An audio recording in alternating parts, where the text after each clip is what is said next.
in this Parliament assembled, and grant that we may, in thy presence, treat and consider all matters that shall come under our deliberation in so just and faithful a manner as to promote thy honor and glory, and to advance the good of those whose interest thou hast committed to our charge, all which we ask in the name and for the sake of our Lord and Savior, Jesus Christ. Amen.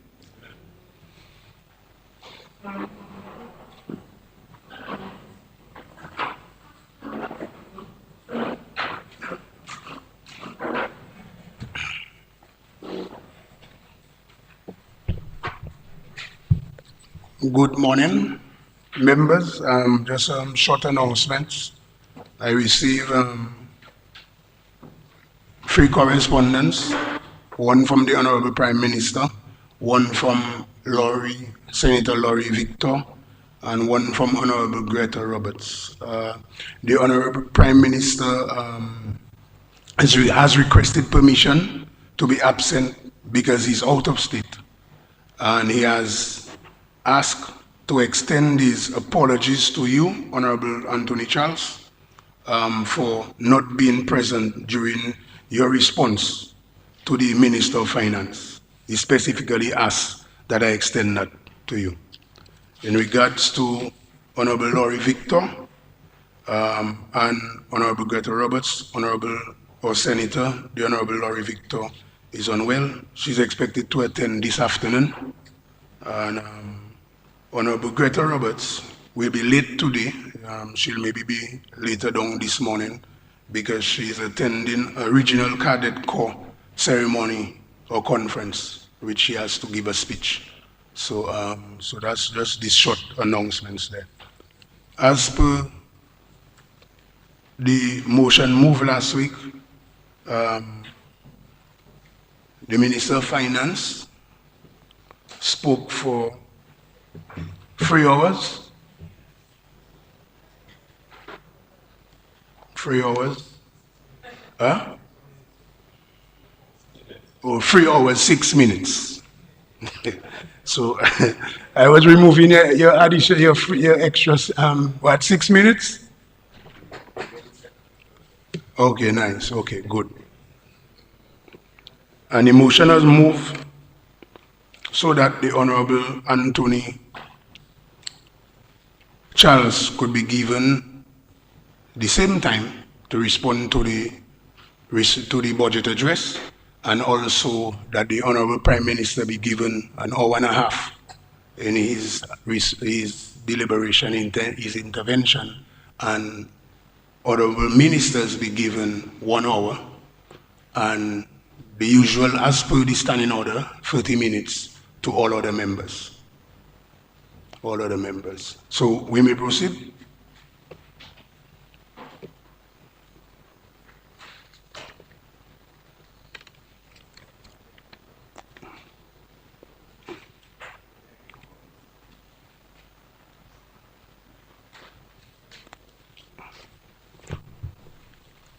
Although normally, Honorable Dr. McIntyre, Honorable Vince Anderson, AG, maybe we should move first to the normal processes although we move the motion, but sometimes they still move a motion according to Rule 41.6 to suspend the standing order and to allow him the same time. Yeah. Yeah. Yeah. Yeah, so we don't have to do it again. Okay, all right. Okay, so let's proceed. Do you need okay. Morning, Mr. Speaker. Yes. Morning to this most honorable house, viewers. Before I dive into my presentation, this is the second budget that we have been moving a motion to allow someone to, in the opposition, an elected member, to rebut the budget. I think on December 2022, Honorable Jesma Victor Paul won a seat. I won my seat. I did the most gentleman thing, ladies first. she got her time, and then she resigned. So this is the second time we have to keep moving motion. Mr. Speaker, the Constitution is in crisis. And I think I hold myself responsible for causing a crisis in the Constitution. Some might say no, some might say yes. But I'm reaching out a hand to the next elected member for us to solve this situation. Because the president's office is just over there. And maybe PS Valmore can draft something for us, sign it today and drop it off before lunchtime. And solve this constitutional crisis. We might laugh, but this to me is getting out of hand. And we have in Dominica like it's a joke. And we, maybe not you, we need to solve this. Mr. Speaker, I'd like to give the honorable member from Salisbury a minute of my time to answer this, if she's willing to vote on me. She cannot do that now. Maybe now. When her opportunity comes, if she wishes, she can respond. If she wishes. But you need to proceed with the response to the budget. All right. So I'll move forward with this. Yes. Mr. Okay. Speaker.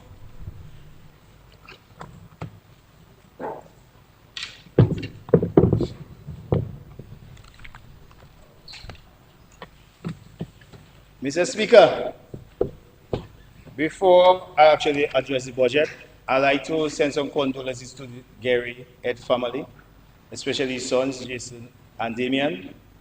I personally know Mr. Gary Ed because he has an estate above my parents. And we personally got close, especially when I won the election. We used to work hand in hand. And he was very passionate about beautification. He actually used to clean the roadside for about 2 miles up to his estate, which I was extremely grateful as a young boy to walk along that route. May his soul rest in peace, may his family breathe in peace, and I wish them well in their endeavors, especially with their companies, which they are located in the airport, with my cousin, the Minister of Tourism, always working with Mr. Ed. So we'd like to extend the condolences to his family, and I'll be at that funeral to represent my parents because we were very close. Mr. Speaker, I'd like to send some gratitude to this honorable house, especially you, Mr. Speaker, and the government of the day for granting me some opportunities to travel abroad on government business. For example, in Venezuela, and most recently, OECS Civil Assembly. In these presentations or meetings I went to with Honorable Minister, Mr. Roland Roy present, the only thing I keep hearing is unity, unity, unity. For anything to work in the world, in the Caribbean, even at home, we need unity, Mr. Speaker. So, for something to work, right now we're at home.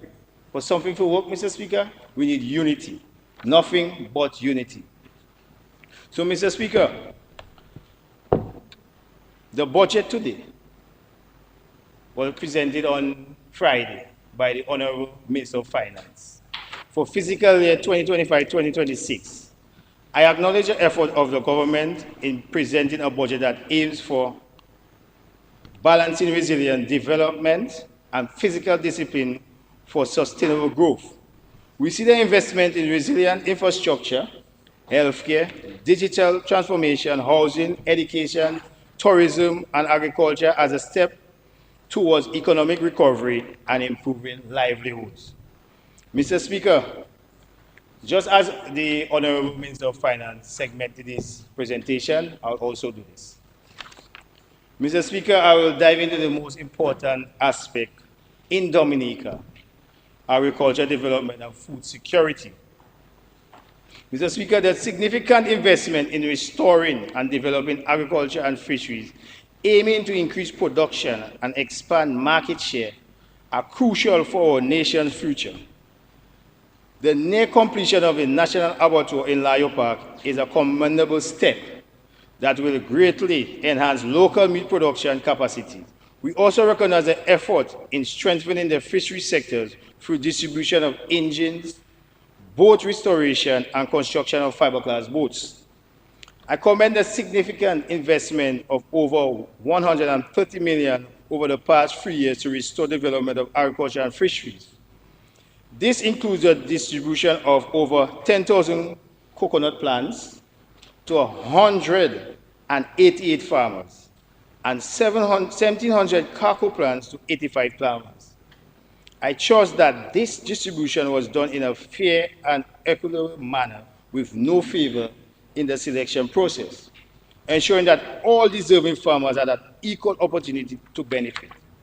Mr. Speaker, nearly completed 7.7 million modern citrus certification facility at Londonderry, with its capacity to produce up to 50,000 certified citrus plants, is a vital step towards a resilient citrus industry. To maximize its impact, the government can establish a national citrus research and innovation hub in partnership with regional agricultural universities such as UWI, focusing on disease resistance, soil health, and climate resistant citrus varieties. The facility can also serve as a test site for organic pest control methods and eco-friendly practices.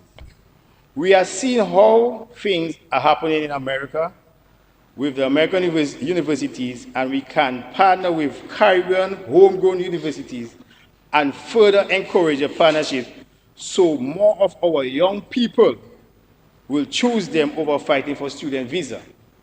In addition, the government can support small farmers by providing subsidized certified plants and launch a Grow Citrus at Home initiative to encourage household level participation.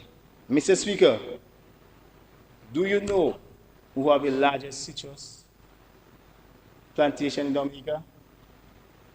Maybe Mr. Henderson, maybe it's Mr. Roy, maybe it's me. But the local farmer, the smallholders who adopt certified plants, we can distribute it to them because it's not everybody that have the contact or even study where the plant is.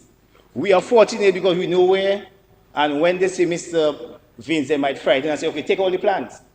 But we need to be aware of the barefoot man. We have to. So the smallholders who adopt certified plants, good agronomic practice can benefit from the subsidized or the low interest loans, strengthen local production of citrus. We have to reach the barefoot man.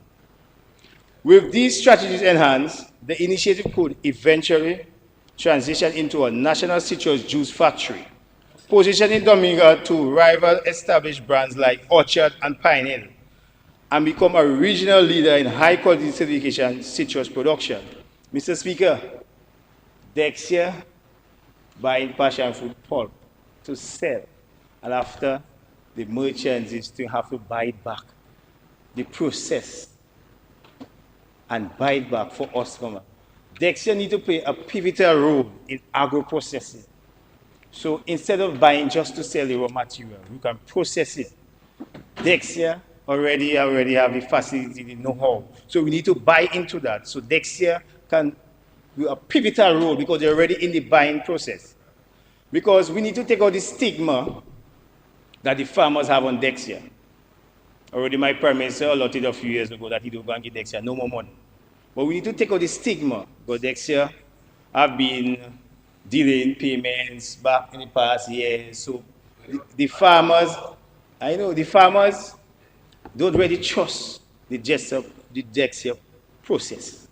So we need to erase that stigma about Dexia and capitalize and create more jobs through Dexia. So, Mr. Speaker, I'll move on in the agriculture. The offer of over 300 acres of land for agriculture at the rate of $1 per year per acre for the first 5 years to young farmers is a laudable initiative.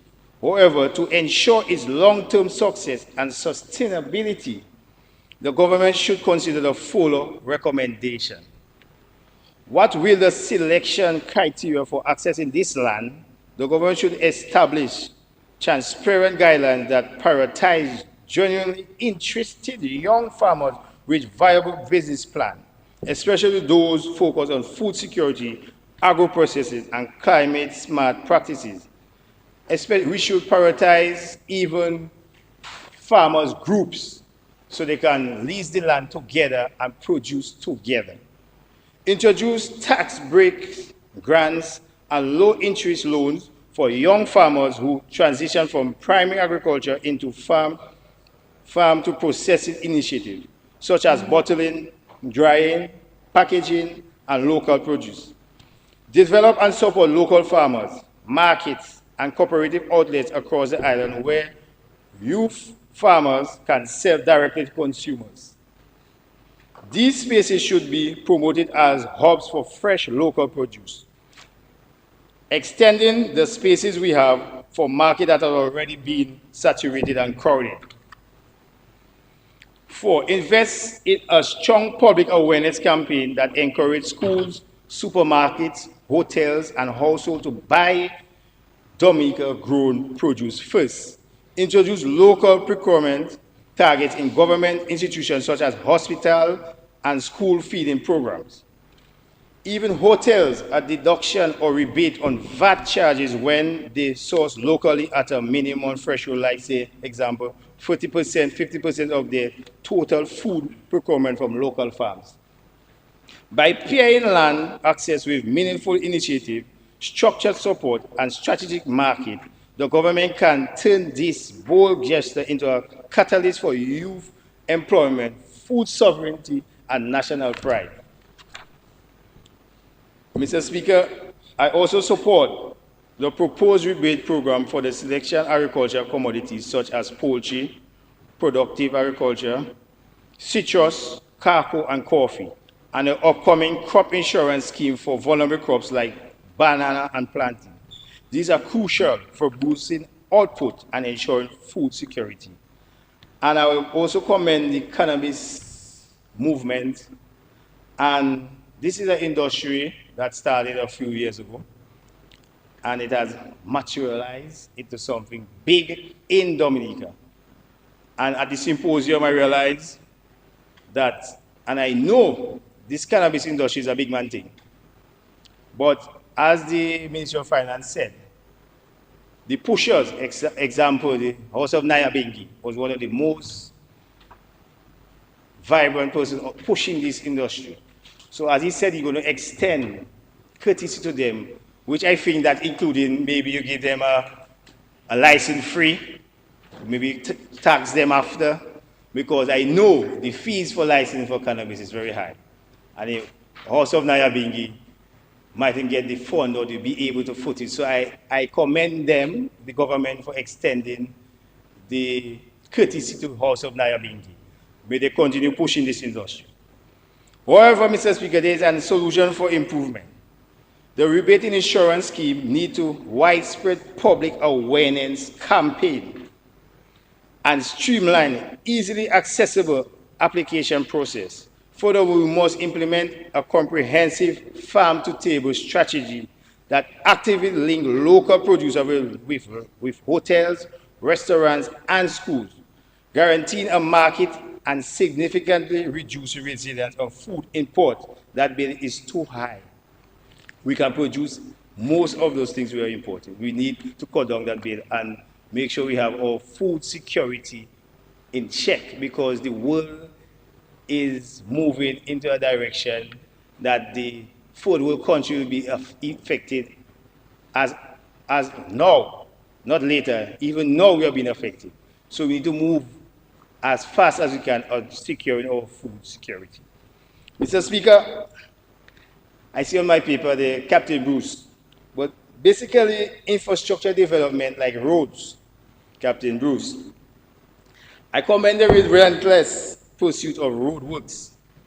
The major East Coast road projects, valued of 227.8 million, from Wadab to Hatton Garden via Cassie Bruce, Kalinago territory, targeted completion by October 2025 with Pigwa Bridge completed.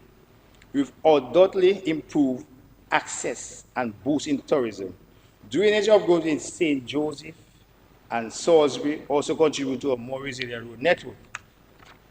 While major road projects are vital, we must equally prioritize the ongoing maintenance and climate resilient upgrade of feeder roads and connect our rural farms to the main arteries.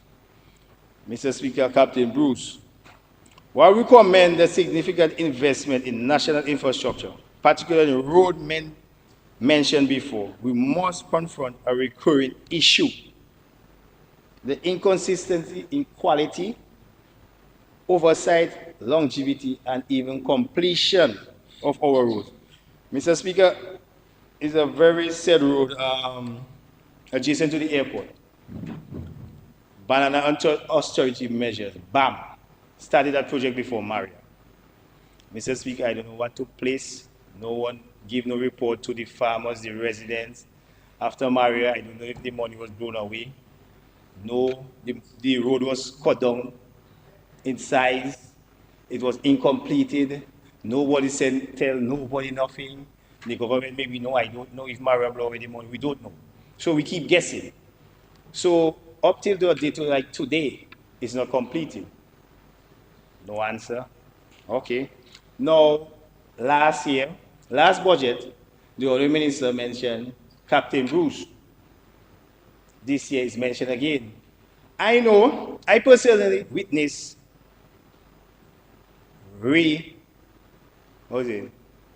restructuring and emergency, natural disaster, so you can redirect funds. I have done it personally, but I know I get funds for event, and a medical bill came up. I have to take out in it.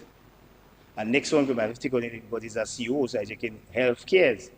But for example, in Cassie Bruce, we had to relocate, the government had to relocate a few houses and so. So I understand that is maybe the delay for Cassie Bruce, but I'm guessing, because I do not have the knowledge to bring back to the people, because after the budget last year, I jump up, oh, Captain Bruce come in, and I go on Marigot, and yeah, Captain Bruce come in. And a year after, it's still coming. So I understand, sometimes I just need a little transparency to know, like, why not? Why didn't have it started? So a little transparency, because we have our caretaker in Marigot, we have a PAL. So a little transparency to know why not, when it will start, who's the contractor, so I can engage. But I know when it starts, I'll be up there every day. When it starts, hopefully it start, right? By October, okay. All right, I'll take your word for that, Minister of Education, of Agriculture. So, Mr. Speaker, I'll move on to the, as I'm on the road, I'll move on to the airport, because I would like the international airport to continue course. It's 40% completed. It's on course and even advanced, because we need to address a sea overtopping issue. And I saw the solution easily. Once the international airport is completed, the Honourable Minister of Public Works, probably for Wesley, my recommendation for the sea overtopping below Melvinol, we wouldn't need Melvinol as much. So Mr. Fidel, Honorable Fidel Grant, when you come from the bridge, you go straight across, back to the original road. We do not divert into the sea, we go straight across from Melvinol Bridge, across the airstrip. Sea overtopping solved. So steady the course on the international airport so you can solve my sea overtopping issue, because those drivers, vehicles don't last in the Northeast because of that sea overtopping. It's 2 years and it finished. People don't even want to buy used vehicles in Marigot West area because it's all Granana. So with the completion of the international airport, it will solve a lot of these issues. So let's steady the course in the international airport, continue, keep the faith, and it will finish, because we need it to finish to solve a lot of issues. So, Mr. Speaker, I have been seeing that we do not have the different ministries do not cross interline with certain projects. Like we can see the international airport going on, and the Chinese government already promised to fix the road by stages. What I've seen going on at the Duasco issues, I'll commend them and the government for investing in rehabilitating all the water projects in Warner, Cochrane, Savannah, Thibault, Petit Savannah, Scottsdale. But what I do not want to see, Duasco have been under tremendous pressure. Our pipes in Marigot have aged, and due to the vibration of the heavy traffic, a lot of pipes have been burst, changed, a lot of leaks on the road. What I do not want to see is after the international airport is completed and the road project is finished, to Wasco come and dig up to replace pipes. So we need to advise all now, honorable Cozy friends, I don't know if we have to call on the Parliament for Atkinson because Wasco had put it under that calendar owing a 1.2 million.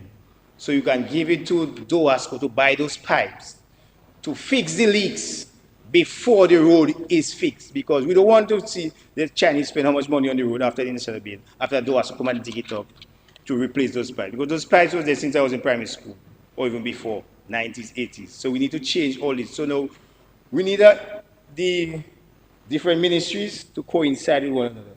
Don't do this separately. We need to coincide with one another. So, Mr. Speaker, collaborate with each other. Thank you, Senator. Collaborate. But remember, we need to keep it simple for the barefoot man to understand, because they don't understand this large language. Now, also, when you go to electricity, the commissioner of the 7 million 5 megawatt battery energy system, storage system in May 2025 is an integral step towards reducing electricity costs and increasing solutions. Sir. This 5 megawatt, we know international airport coming, everything coming, is a resilient way to save, ensure stable power. But Mr. Speaker, we all know, geothermal and in Marigot, no way hurry, no way soon, even though it is completed tomorrow. So now we need, because an international airport is like a city by itself, a whole village by itself. So, yes, we have the geothermal. I think we need to also redirect or put back our power plant in Marigot to supply the Northeast, because we need to have the airport on a stable electrical, because it's an international standard. Because besides the generator, we still need the grid to be up to par and maintain the par with it is, because international airport is a standard.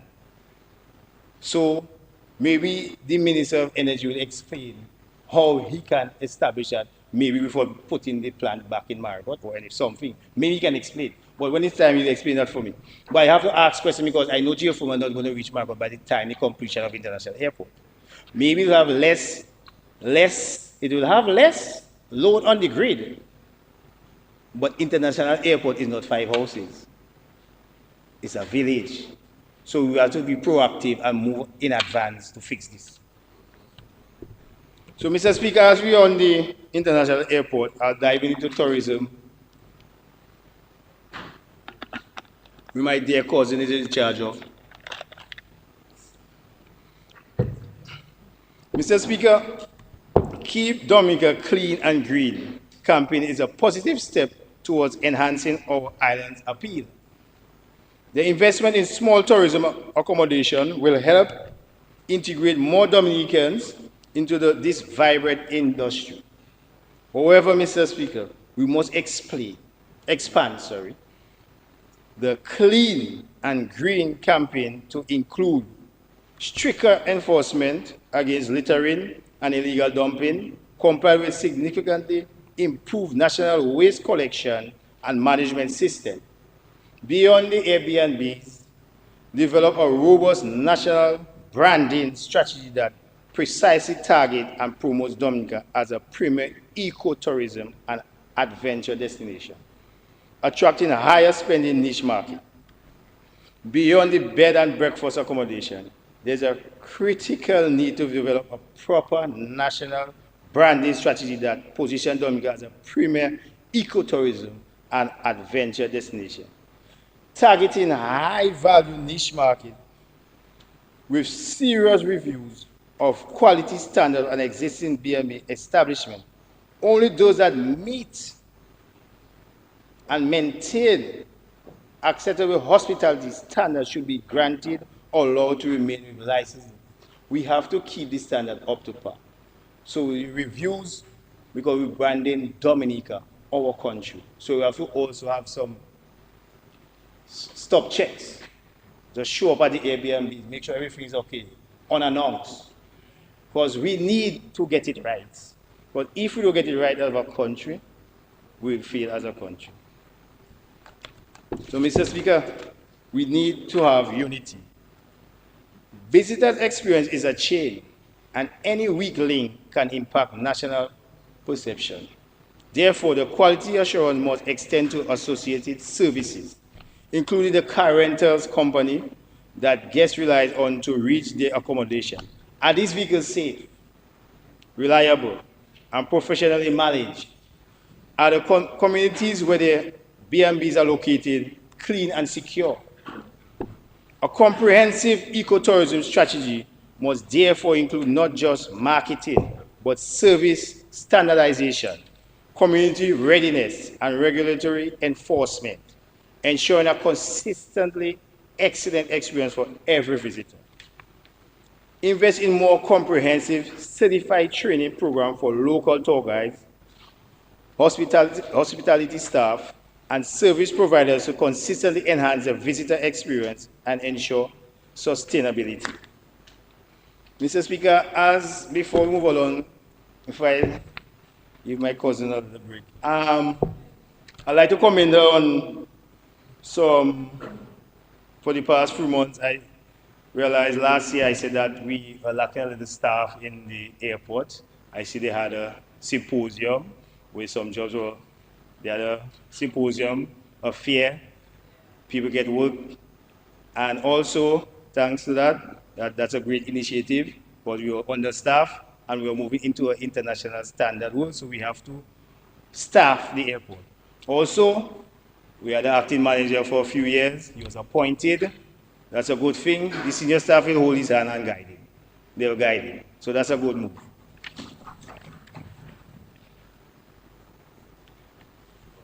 Mr. Speaker, now Dominica is a primary destination, and we need to focus on that. But is there a clearly articulated brand identity or value position that sets us apart? We need to identify that sets us apart from the world.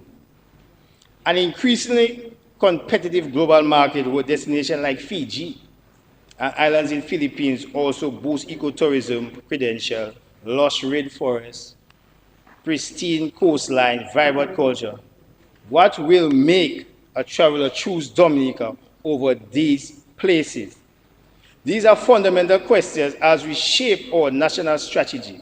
We must be intentional about what story we are telling, what experience we are offering, and who are we attracting, so that we are not just part of the eco-tourism conversation, we are a leading voice in it. So we need to be precise in what we're selling out there. Mr. Speaker, I'll dive into Mass Dominic, or Carnival. Carnival is just not entertainment. It is culture, it is identity, it is business, and it is tourism. And I believe we are now in a position to build on the gains we made in 2025 and truly revamp Mass Dominica in a premier regional event. Because last Carnival, the tourism sector did well. Influx of diasporas, foreigners, We saw the change and we saw the economical value of it. So I'll commend her again on that, and the team and the PS Valmont. Mr. Speaker, first thing first, let's start treating our contestant, because some complaints, as the Honorable Minister of Foreign Affairs will say, you're just saying what people tell you. You're just saying people writing things for you. But it's not my idea. It's the people cry. It's the people cry that in there. It's the people cry. So I have to bring the people cry in the honorable house. The common man cry. That is what I did. So those says people that are writing. Yes, we are writers, but you have to claim it. Is the people cry that's in here? The people cry. Okay. No. There is no reason, Mr. Speaker, because we have a budget. We have a carnival budget. There is no reason a contestant should leave the stadium before their price check in their hand. These payments are part of the carnival budget. They are known a month in advance. The budget is presented.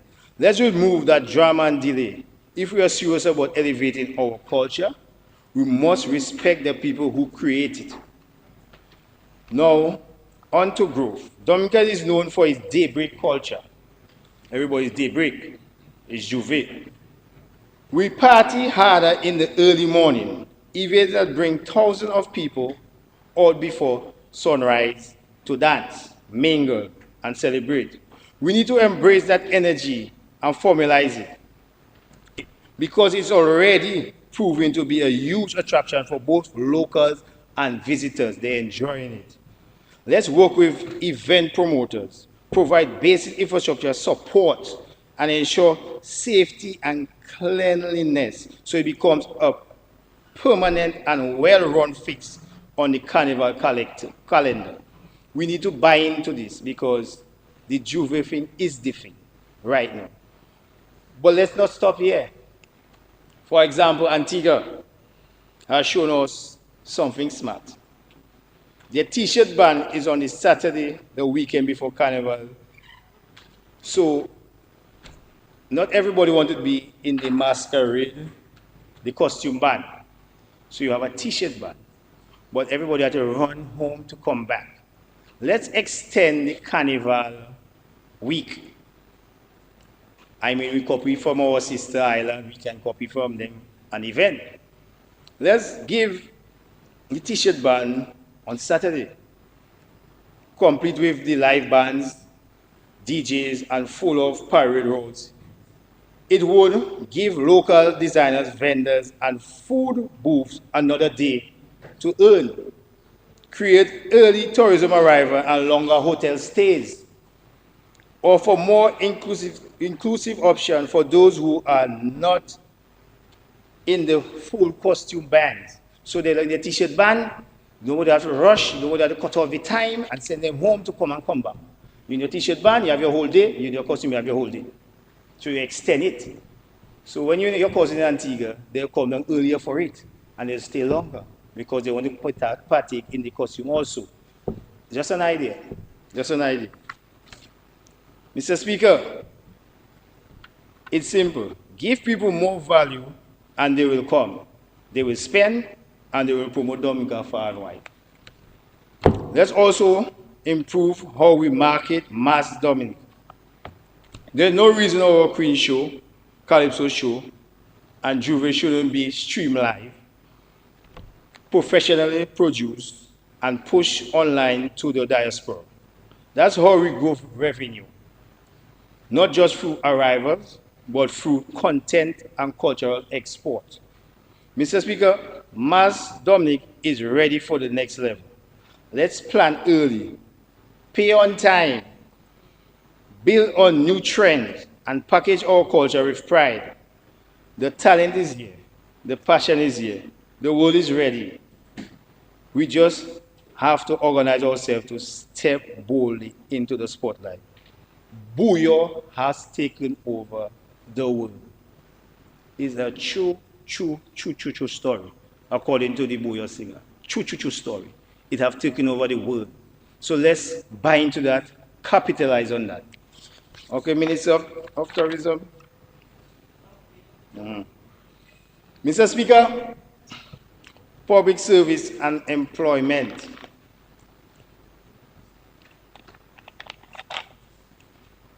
I am indeed happy for the permanent appointments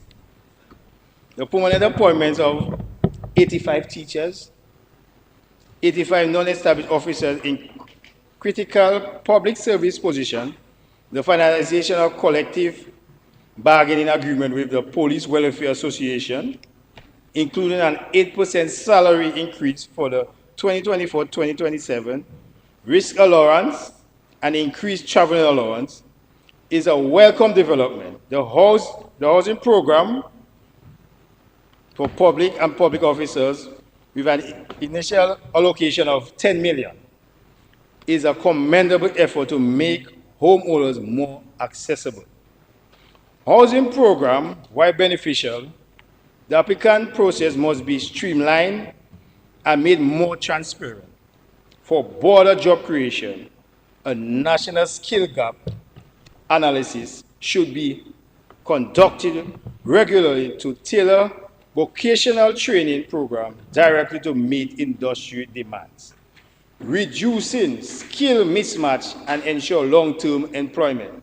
Mr. Speaker, we still have more work to in terms of enhancing motivation, retention, and fairness within the public service. Additionally, measures should be considered. While the housing program is beneficial, the applicant process must be streamlined and made more transparent with clear criteria, timeline, and support from applicants throughout the process. Public officers often remain, besides the increase, and the public officers often remain acting position for extended period without confirmation. Mr. Speaker, I know we want to go in the film industry and encourage. Mr. Speaker, too much people acting for too long. Faster processing of appointments and promotion is essential. Long delays can lead for frustration and demotiveness. The practice of calling people name in protocol lists and such promotion acting is either the position in the post or not. Recognition should reflect function and performance, not just formal appointment. Mr. Speaker, Deputy Commissioner, Deputy Acting Commissioner, Deputy Acting Commissioner, Chief Cultural Officer acting, even the opposition leader acting.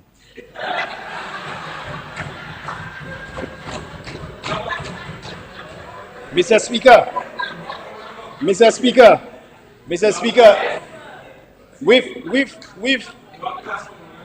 yeah. So, Mr. Speaker, Mr. Speaker, I will forget one. DBS acting manager, I forget one. So, Mr. Speaker, because acting position, we need to really make this thing permanent, so give the people the encouragement to work. Because to me, they might afraid to mash your toe and you might take away the position because they're afraid, Honorable Minister of National Security, because the commissioner might do something he might like. Give him the autonomy. Appoint him. Also, Mr. Speaker, I'll move on.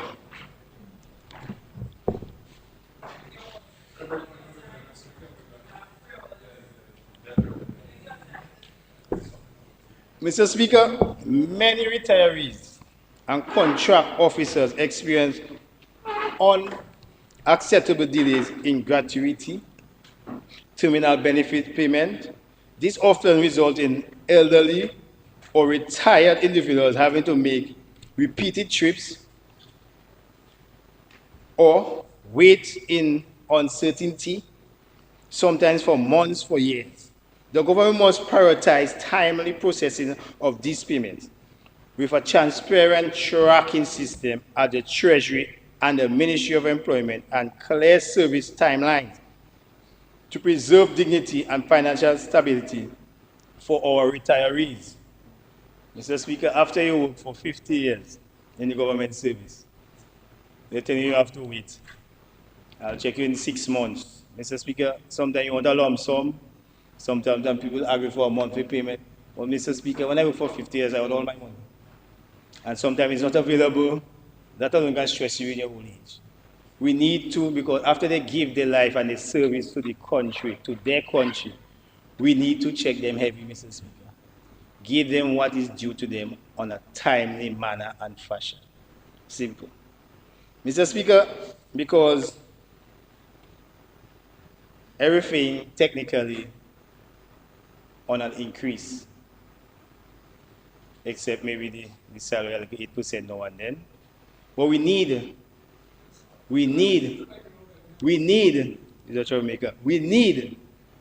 this timely fashion of distribution, because this, we talking about NCDs, stress does lead to those things also. So knowing you work for all these years and your money not coming, that will lead to high blood pressure. Can even lead to a stroke, because you need to make a payment, your cylinder run out, or cylinder going up every day. I think we should add cylinder to the list of exemption of VAT, because cylinder going up every day, and we have to cook, we have to eat. You must eat every day. So that is one of we need to add on the list. Cylinder, gas, cooking gas. So Mr. Speaker, I'll move on.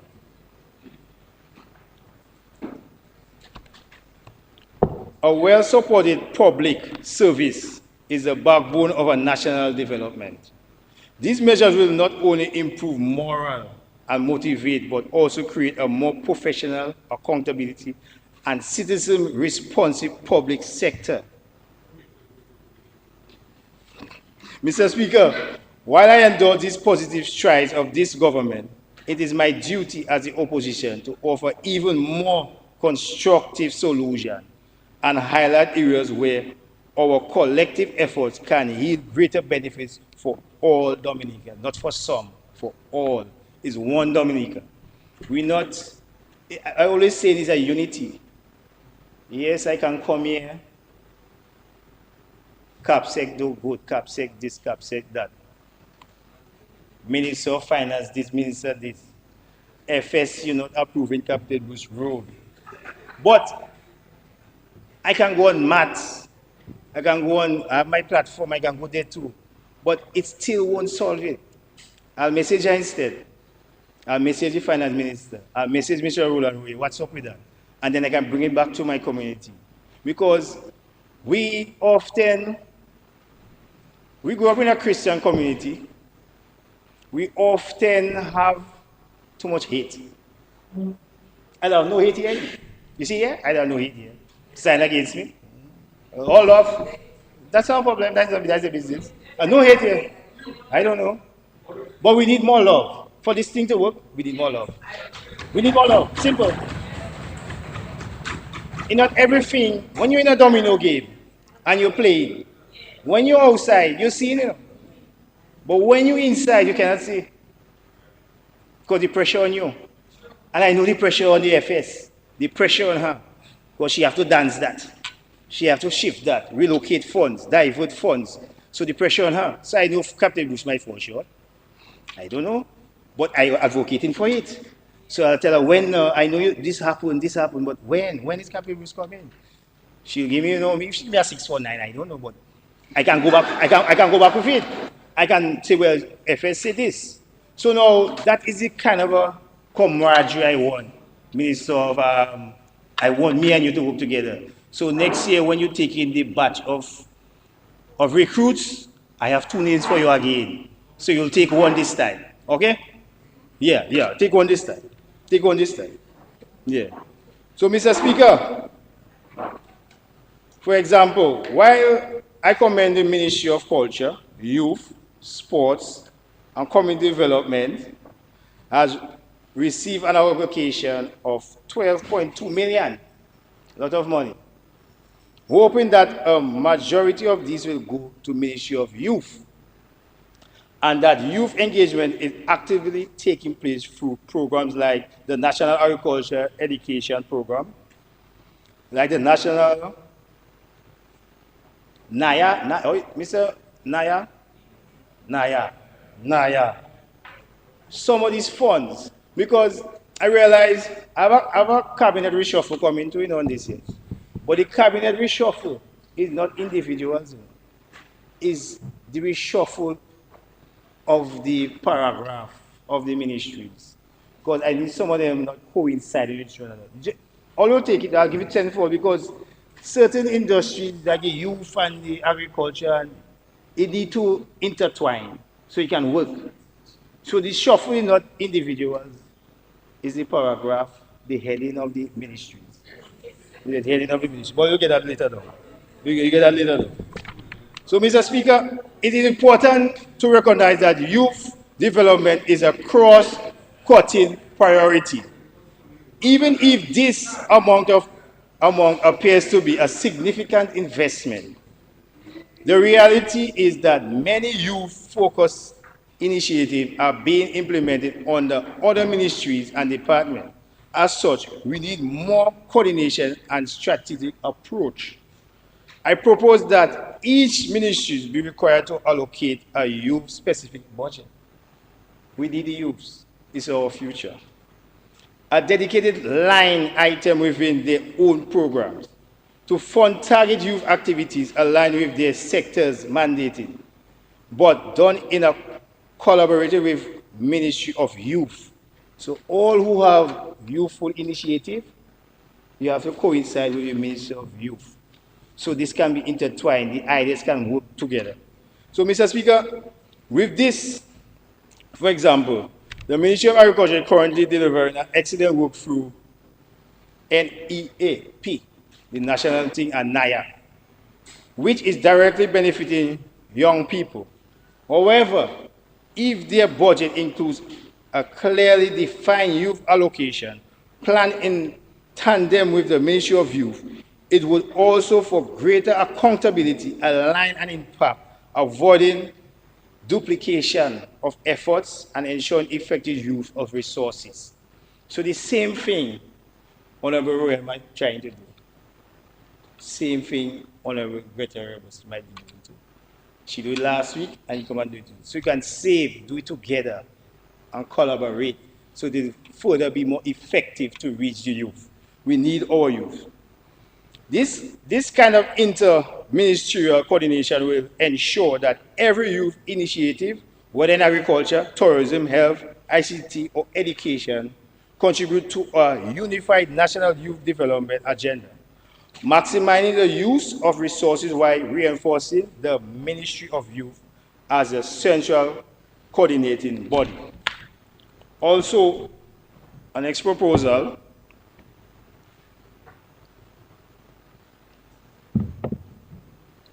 I propose a transformative system where representing Dominica as an athlete becomes a salaried profession. This would improve experience. Older athletes training longer talents and receiving a stipend for their invaluable contribution, creating a sustainable pathway for sports development and providing a dignified livelihood for our national heroes.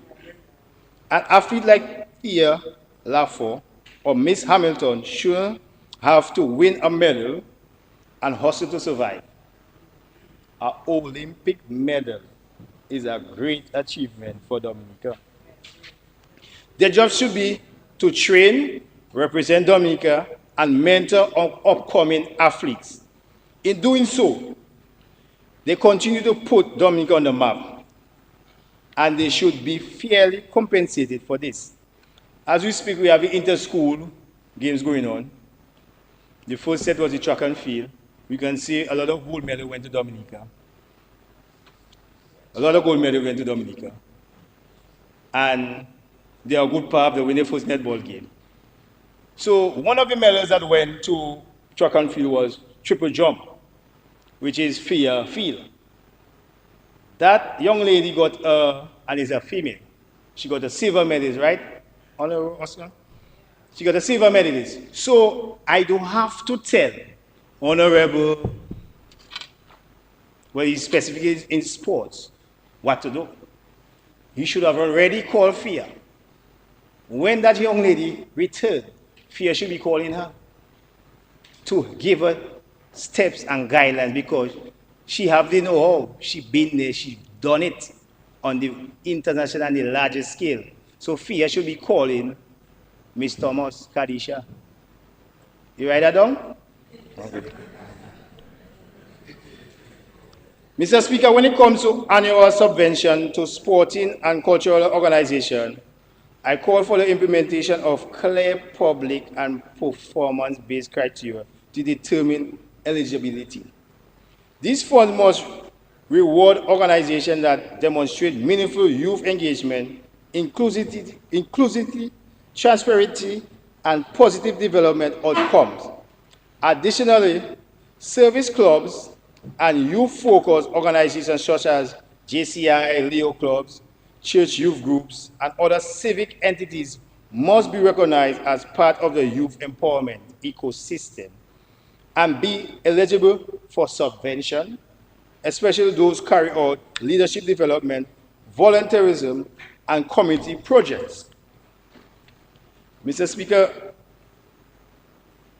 and next, when it comes to the sports bring a lot of unity. It's just I have a liking for the basketball, and what I will recommend to the sporting ministry, I have a league going on the third year in Marigot, Sunrise Sports Club, with the collaboration of the PAL Rep. We have a league for 3 years, the most successful league.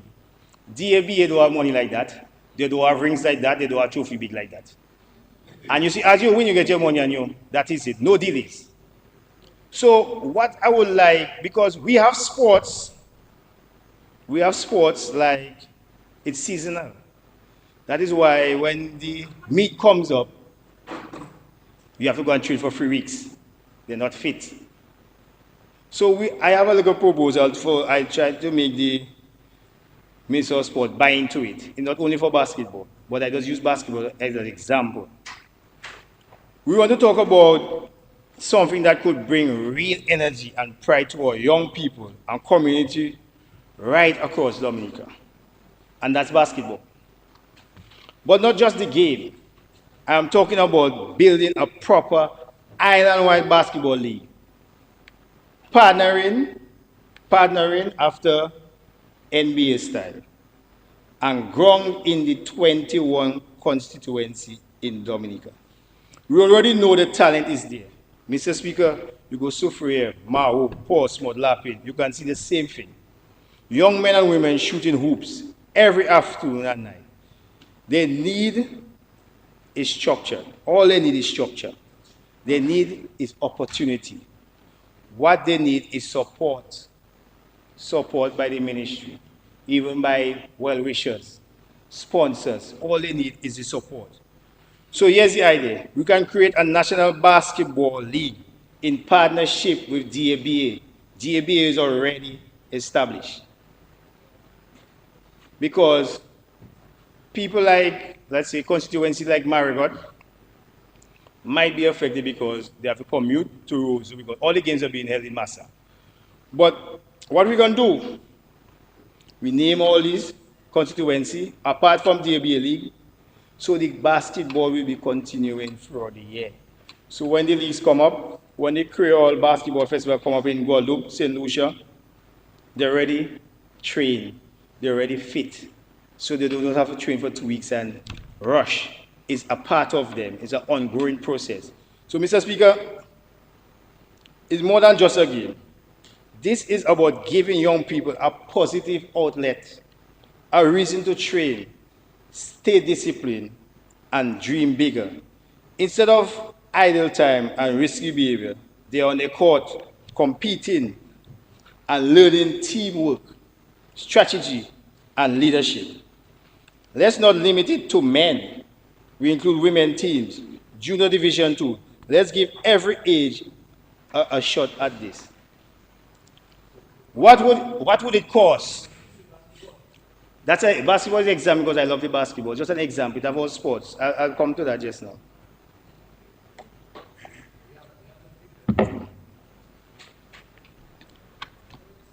What would it cost? Not as much as we think. Refurbish a few courts, get uniform, pay official, set up a basic website. Then the rest comes from the community support and smart partnership. Business sponsoring team, diaspora supporting online, government holding, and with logistics and small grants. And when the tournament is rolling, imagine the benefit: vendors selling food, music, and cultural blended with sports. Inter-community travels, because we, in the 21 constituency, you'll have a home and away. So we'll have the camaraderie. Different, although in one little niche, but different support, different niche, different everything. So, it's the camaraderie. So now, who don't have the hate? Sports bring people together. One thing I know about sports, it brings the good, the bad, and the ugly together. We need sports. We need sports. Remember, we don't need NBA money. We just need a vision, commitment to give our young people something big to belong to.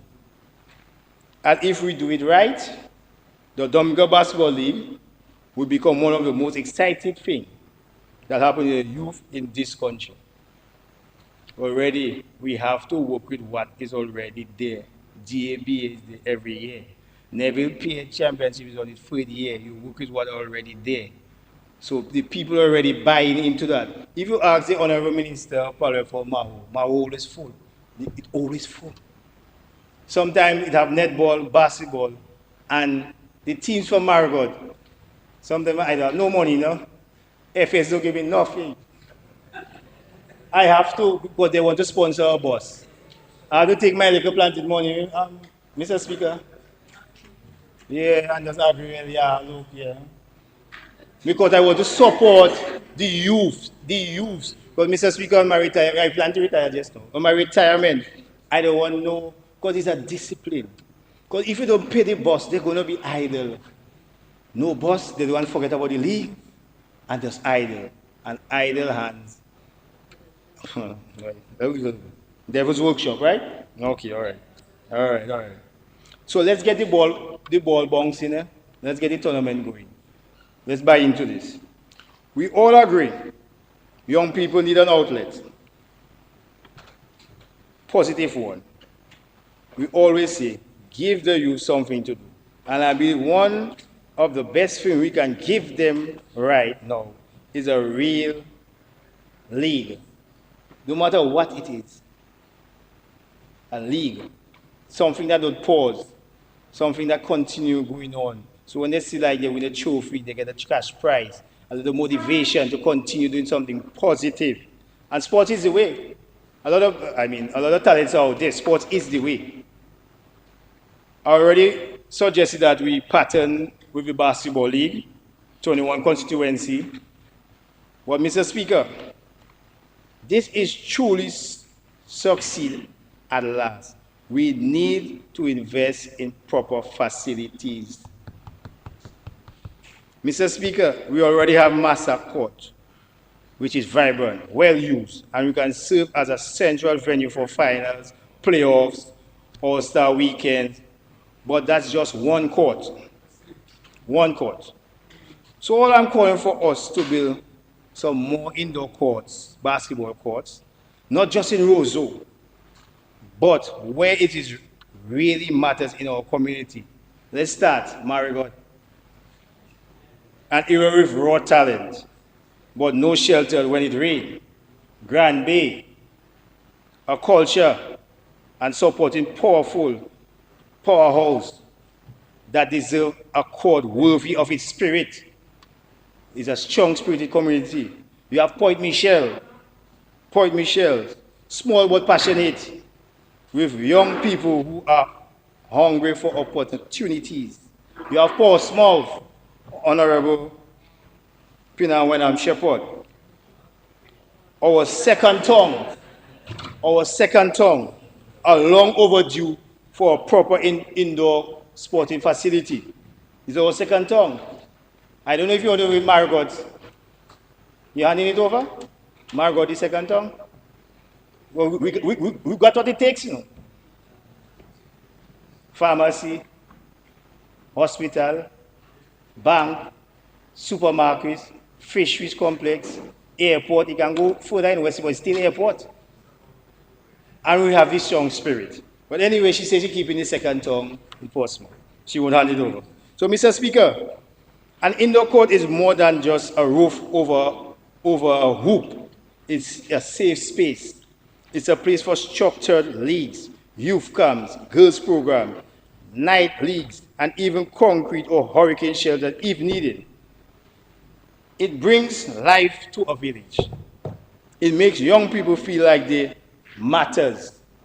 But when they see you put court for them, you can ask Honorable Avi. He feels the vibes when you go into the court. And Mr. Blackmore, sorry, Honorable Blackmore, I give him a little credit too, you know?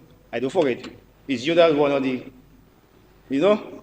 But you share it. Okay, I'm sorry. So, Mr. Speaker, this court don't have to be extravagant, the big fancy thing. Strong steel frame, concrete floors, bleachers, lights, bathroom, a simple scoreboard. That's all. And once built, the community takes ownership. They will maintain it, protect it, and use it. Because when they see the camaraderie, the togetherness, they'll also maintain the facility because the youth matters. With an indoor court in key communities, plus the National League, we will strive. We will strive.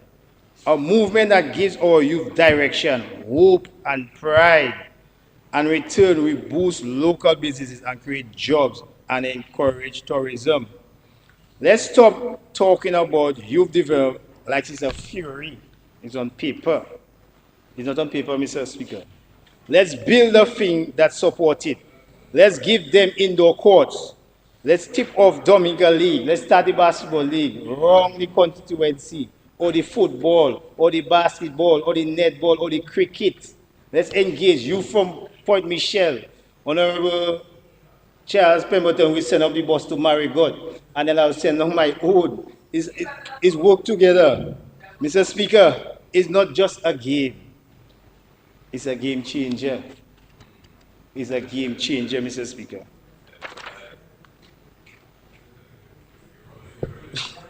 Mr. Speaker,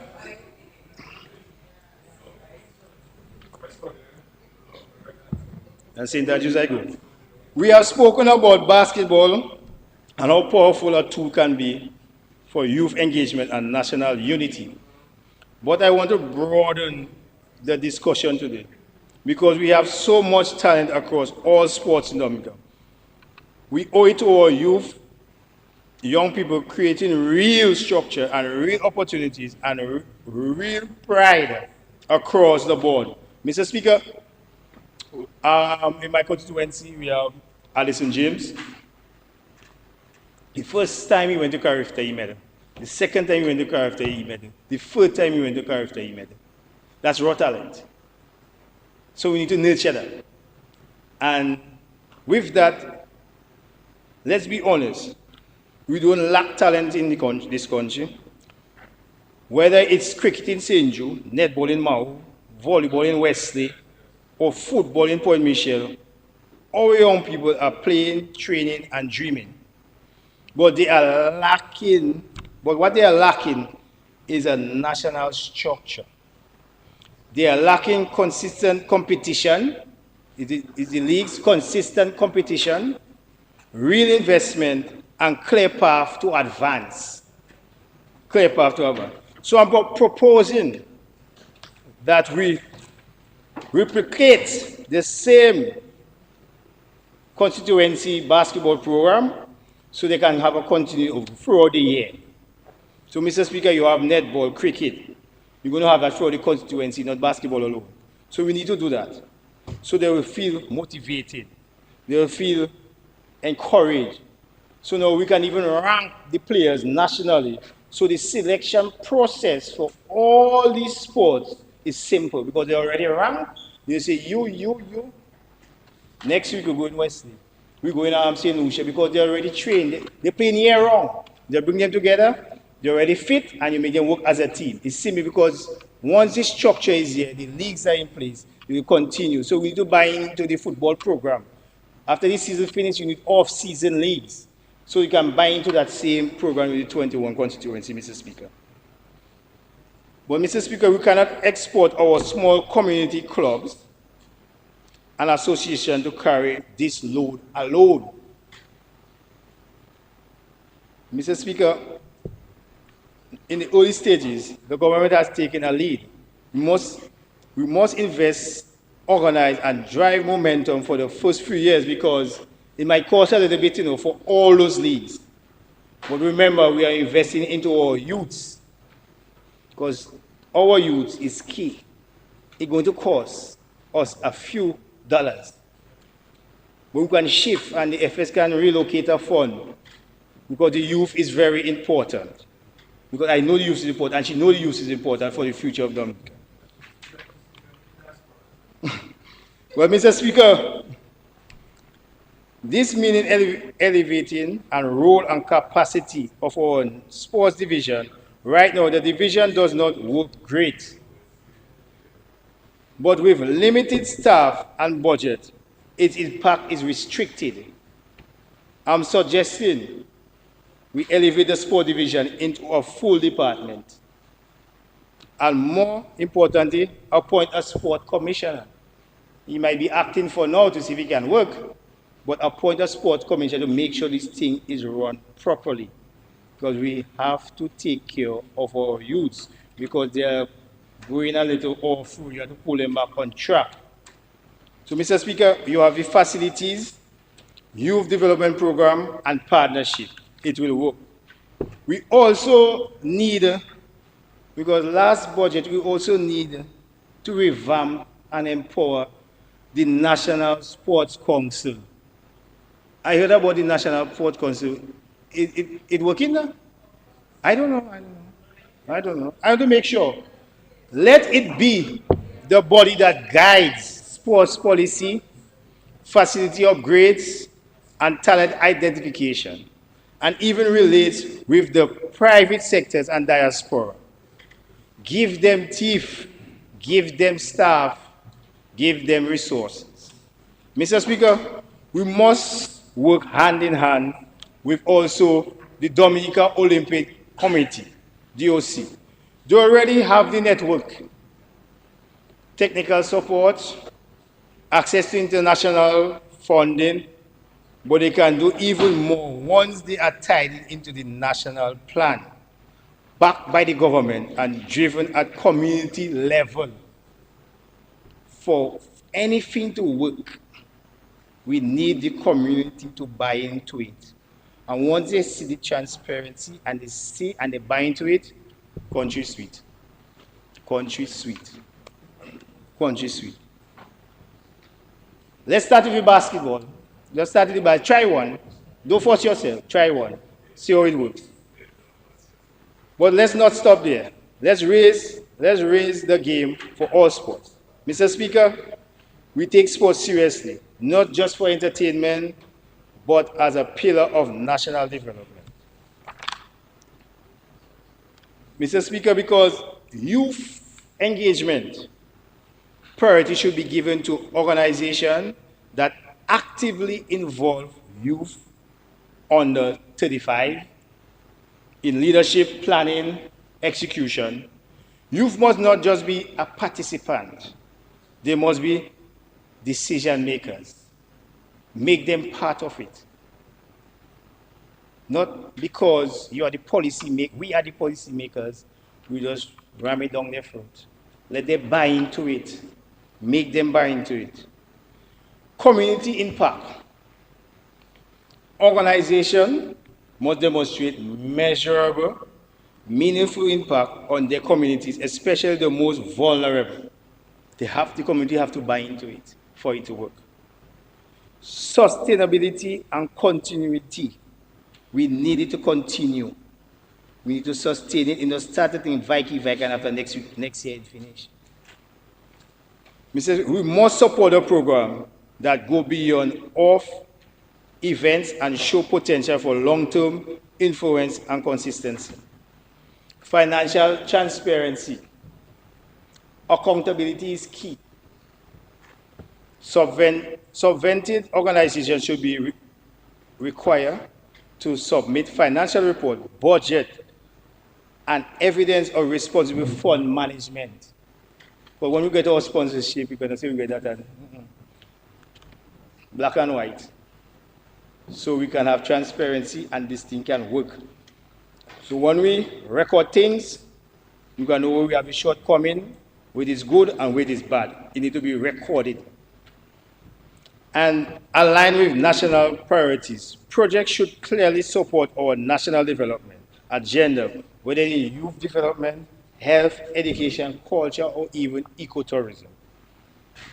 They are legal, registered with, in terms of NGOs, they are legally, all those who want to fund these leagues and so, they are legally registered, and we can also buy into them. Once they have over 5 years registration with document program, they submit the annual reports, budget. Their program reflects a clear youth development agenda. It's okay, we can work with them.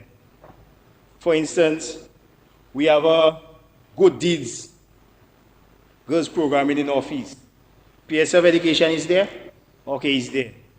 We had a program, the group bring it to me, to bring to the PS, because it's a girls group. And at the NECS, one of the bathrooms for the female is not functional. So the group is willing to fix it and refurbish it. So I was waiting on the okay from the FS. The okay is there, sir? Okay, he said yes, the okay is there. So now, with these type of groups, willing, it will save the Minister of Education from fixing the toilet. It will save her funds so she can fix something else. Yeah, so it's saving you. Yeah, so you don't have to worry about that toilet no more, that washroom facility. So we're going to work on that before the school start. So we have your okay, Minister, okay, PS, okay, good deeds, go ahead and fix the bathroom. Mr. Speaker, I'll move on to transforming education and focus on vocal training, the education system. Vocational training. You know what you want. Mr. Speaker, what I give in here is just recommendation from the ordinary cry of the local common man and see the need for the revampment, reform, all changes, because we are losing our society. We need to get back on track and put back our society where it was, where we had love, unity, working together. So, Mr. Speaker, we need that because we see in skill set in Dominica is lagging behind. The generation that had the skill is not transforming to the younger ones. So we need to get back to the basic needs and the basic function and the basic requirement, the basic skill for the society to function. So, Mr. Speaker, the significant allocation of $71.3 million to the Ministry of Education is deeply appreciated, the $71.3 million, to truly empower our youth for future and building on the initiative to develop a small business institution curriculum in collaboration with Dominica State College for the formal certification in business management. I propose the immediate transformation of the Goodwood Secondary School into a dedicated state-of-the-art technical or vocational training center. Just a proposal. Just a proposal. A proposal. Behave yourself. This transformation must be guided by national skill gap analysis and identifying demand sectors. Ensure that the training provided directly address the industry needed. We have to make sure the training provided is what the industry, what the country needs. We don't have much electrician, plumbers. We need to put a training. Because, Mr. Speaker, back in the day, we had a youth skill training program in Marigot. It disappeared. And what I seen, I know a lot of plumbers, electricians that was trained by the youth skills program. Yeah, trained by the youth skill program, and they have prominent job and they are successful. So what we can use their technical support, what they obtained from the system, and revamp the program. But I'll talk to my caretaker as he was in that field before. So yeah, so we work on that because we have the facility in Marigot. It's just there. So we need to buy into that. So I'll talk to my caretaker. Yeah, so we need to use what we have. We have them right at home. We train them already. So we let them give back. We train them and they're not giving back. Yes, they might talk about a little stipend. That's okay. But it's the youth, the skill set. We want to make sure they are okay. Mr. Speaker, while we're on the education reform,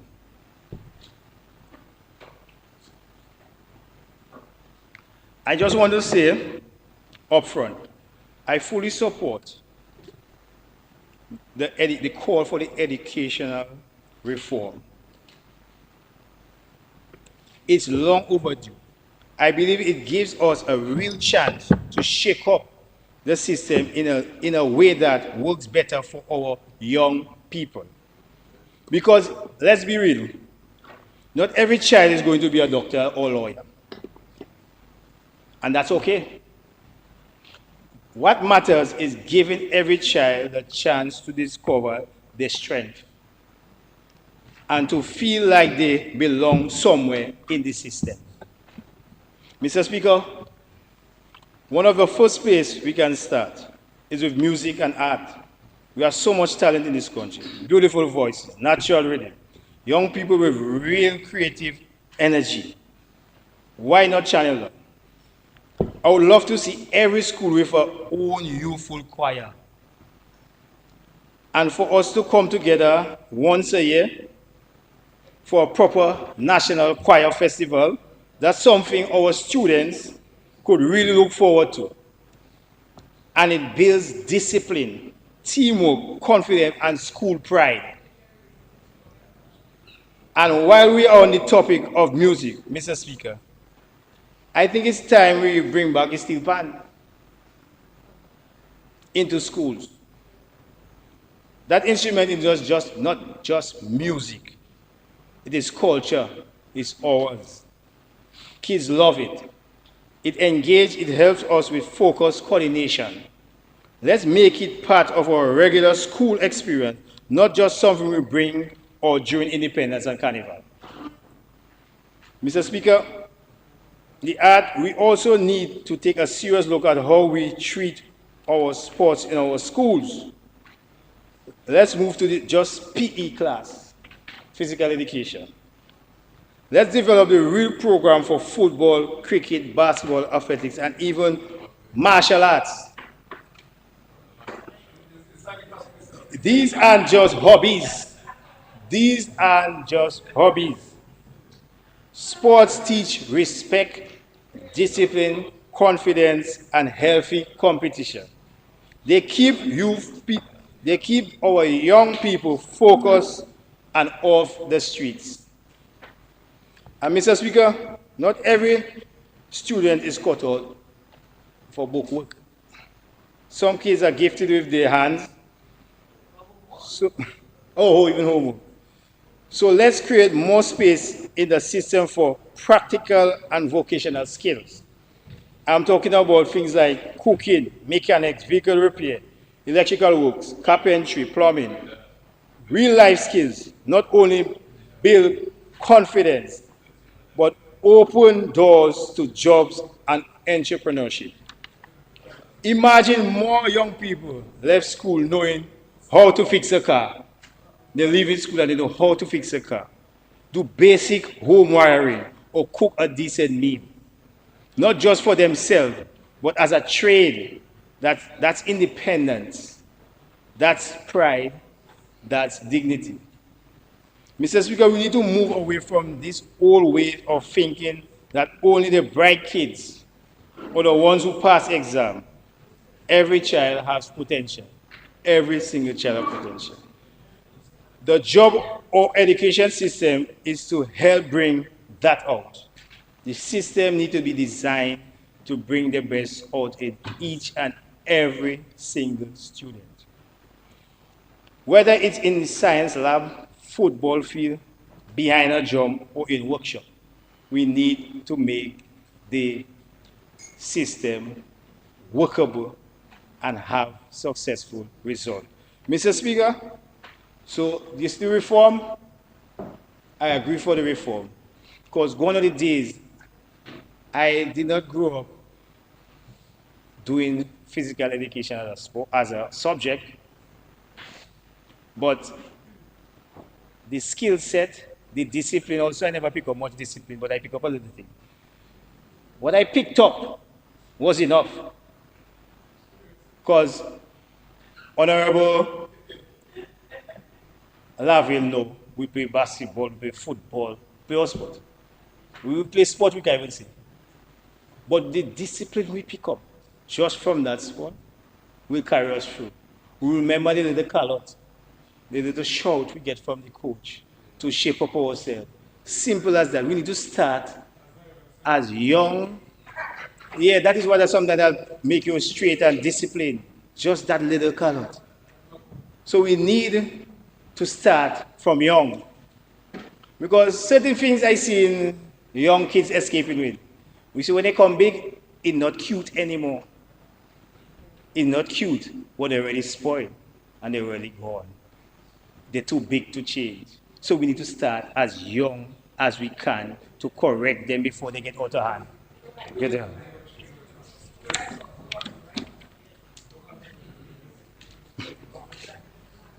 Mr. Speaker, while we're on the topic of youth engagement, we just see a recently concluded bike festival.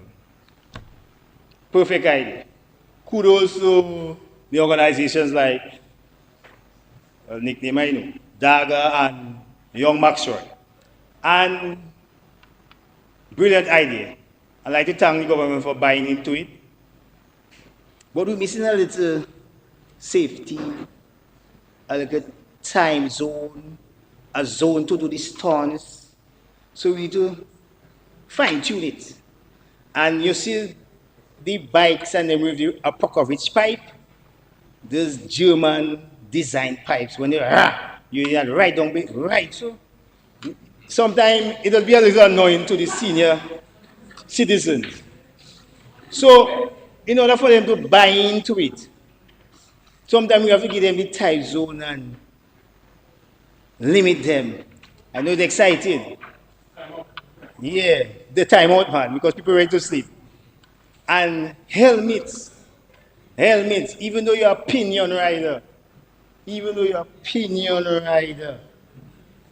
put on your helmet. A pinion rider, I mean, if you're behind a passenger, put on your helmet. Make it mandatory. Safety is key. Young people, you know, I'm not young anymore, but anyway, we don't get excited. You know, the joy, we enjoy it, you know. But safety is key. Let's even enact a weekend insurance for some insurance company to even protect our young ones. If your bike not insured, don't come in the party. Don't come in the talk. If your bike not insured, don't come in the talk. You know where them do not come. We have to fine tune it. So we'll take it back PS, Ministry of Tourism, take it back to them. Make sure, tell them it's mandatory. We love the idea. Engagement, Ministry of Security also work together. Ministries work together to make sure this is safe and enjoyable for the youths. We need to protect them.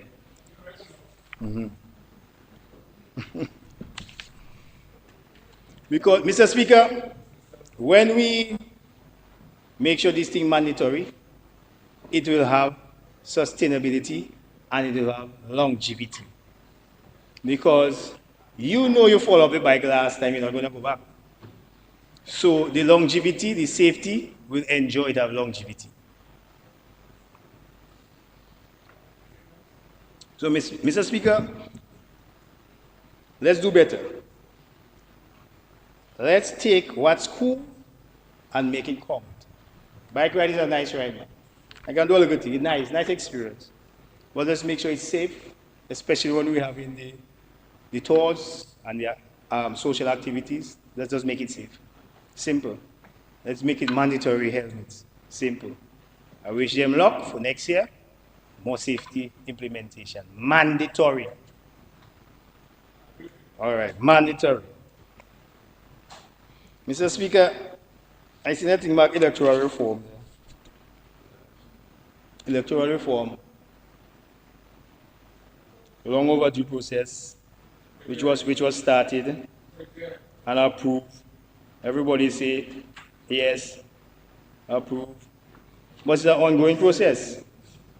So it don't stop in there. It's not stopping there. Mr. Speaker, when we are, well, the elected members, when you are elected, we also need transparency, we need accountability, the constituency need awareness, what's going on, what is this, where the government send you. One thing, I'm an open book, Mr. Speaker. When this Honorable House sent me to St. Vincent, I post it. I tell them what I went there to do. I will talk to people before I left. So the village, no rumble. Send me St. Vincent, but the rumble sometimes is different rumble, but they are aware. That rumble, they're not important, but they are aware. So, you see transparency, when we are elected, no secret. I didn't go over there my personal funds. So I have to make my constituency know what and where and what was the purpose. So Mr. Speaker, this honorable house, transparency is key. So you see with the electoral reform, I know I won the election free and fairly, without no money, no media coverage. The only coverage I want is in Marigot. Marigot people I want to know, and Marigot people I want to vote me. I don't want to know what my cousin doing in Point Michel. She don't have to know what I doing up there. Marigot. So when this program starts with the re-registration and it's complete, we need to take it further. We need it further because it's not stopping there. We have to enhance it and enhance it so the cries will stop. The cries will stop. Eventually it will stop. It will stop. It has to stop. Some stop already, so they stop. So when my senator I bring in the house said, okay, I don't know why he stepped down. You know, I would never step down. Because he voted for what his party wanted. I don't know why he stepped down for. Because his party wanted it. So he voted for it. Next time, you should ask me about stepping down. Don't do that. Stand your ground and explain to them, this is what you wanted, so I voted for it. All right. Yeah. This is what you want. And tell them, fellas, you wanted it, yes or no? They say yes, so why are you making noise in me for?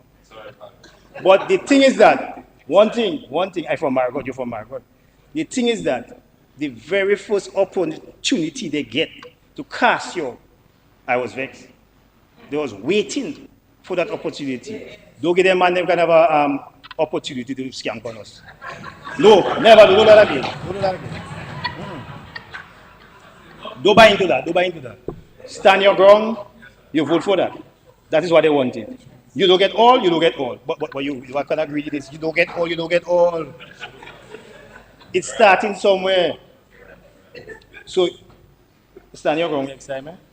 It will have a next time. Stand your ground. It's going to have a next time. Stand your ground. Stand your ground. Yeah, I stand in my ground. I stand in my ground. All things that talking and things that behind my back. I don't worry that. You have to stand your ground. But if you don't stand your ground, you fall for anything, you know. Because then you get a little pressure. You don't do that again. Don't do that again. Mr. Speaker, I'll move on. Yeah. I'll move on to the addressing the mental health crisis. While acknowledging the review of the mental health policy and expanding counseling, the concerned prevalence of mental health challenges, particularly among these aged from 21 to 35, the president, read this all. I say 21 to 35. That is when you're youth and strong. Something went wrong. After school, after college, we need to watch the social gap between there and my old age. But because 35, I'm not in that. I'm not so young.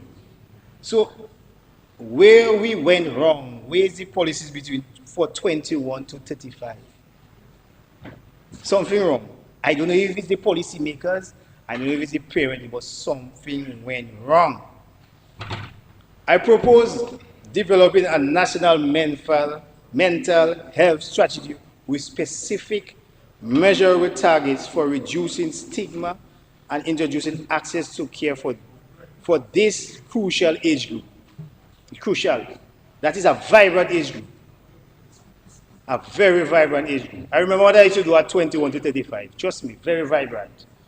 I say, Minister David, very vibrant. You know what we used to do? Very vibrant. Integrate routine mental health screening into general medical checkups and expand peer support network in communities. Because they have a whole saying, it takes a community to grow a child. Mr. Speaker, you know you can't talk to nobody child. If you tell her stop that, the mother come in to make noise with you. Instead of the mother be the child, the mother come to me. I'm calling. Yeah, the camera. I'm calling on us parents to step up and allow the community to grow our children. Not because you correct your child is a problem. It's for the betterment. So we need to go back to the old folk ways with the community growing the child or the children. Because it's not everything you as a parent can see. You're at work. Your neighbor might see. So give your neighbor the okay to correct your child. It's as simple as that is starting. Because you see, after school, you go to college, you see that 21 to 35 there. Mental health. I never bring a complaint to my father. No? You know what my father tell me? Don't bring home nobody blow. Don't bring home nobody blow. Don't make nobody knock you. Listen to me. Let me explain that for you. Before a young child fall on the ground, a parent quick to pick up the child. My father and my parents said, hold on. Blow. Licks. Don't take nobody licks. Yeah. Don't take me no. Fix that. When you fall, pick up yourself. Parents too quick to go and pick up a child. So when that child will come big, he can fend on his own. You fall on yourself, pick up yourself. That is what the old folk ways. We need to go back to those old ways. We need to go back. Because, Mr. Speaker, it's the mental health. Maybe you don't understand. It's right there starting. It's before 21 it's starting, you know. So you have to hold their hand up to 21. So when they're big, you let them go at 21. they really mentally have the strength to fend for their own, so they won't have this physical breakdown. Stand up on their own, stand for their own. They don't have to come and crying for daddy and get the breakdown from peer pressure, psychological pressure. So they're already strong in their mind. Well, what people can tell me that going to make me break down now? From since I 21, but by the way, I don't hear you, can't tell me nothing. Yeah, but no, you have to be strong-minded and make sure our youth are very strong-minded. That's why we have to set up the program to enhance that and make sure we are strong-minded Dominicans. Because listen to me, the world out there is not easy. Everybody for themselves now. Rough for not for me. They rough for themselves, definitely. No. Crazy. So it is everybody for themselves. The world. Globalization in the world, it have a lot of selfishness. So when they go out there, the world might just eat them up because of the mindset is weak. So we have to set it now to make sure they are properly strong mind, have their own will. No, because they're looking pressure, they're going to resign. Get a little pressure. Whole strain. Mr. Speaker,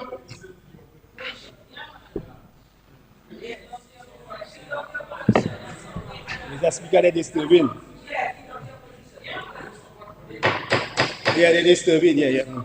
I propose a next proposal: creation of government-funded scholarship or tuitions assisting for students pursuing degrees or certification in counseling, psychology, and social work. Let us train more community-based mental health professionals starting now, not later, because the need is urgent and growing.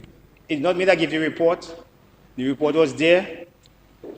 President read it out.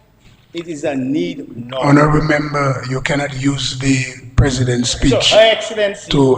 you can't use Okay, sorry. the president's speech to strengthen your argument. Okay, sorry. So just leave it alone. I take it back. Yeah. No, I withdraw. The records is there from the division that 21 to 35. We need to structure. Because we're losing the most vibrant youthfulness in our community, 21 to 35. Very vibrant. Mr. Speaker, Minister of Housing might just say, yeah, again. Mr. Speaker, well-being is not just about crisis response. It's about healthy outlets and positive alternatives. That's why I propose a target tax break and set up incentives for entrepreneurship, looking to open social recreational centers such as bowling alley, pool houses, arcades, dance lodge, adult entertainment, venues that for a safe, regulated, and responsible operation. It's a safe, regulated, and responsible operation. Mr. Speaker, based on records, I called my cousin, based on records. She lives in St. Martin. And no, we're laughing, but seriously, rape, abuse, sexual abuse, incest. I asked her, what are these rates in St. Martin? She said, Tony, sometimes it's a mental case that harass a tourist. I talk about local stats, She said, but you really hear about rapes? Well, Mr. Speaker, they have avenues for people to channel the energy. They have adult entertainment. So the rape level will be all-time low. It have avenues.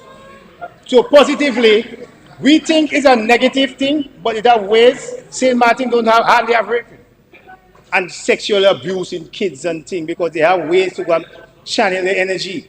They have ways. No, it's the population. We talk about our states. Let's leave. Donald Trump said it's too sexy to have male and female.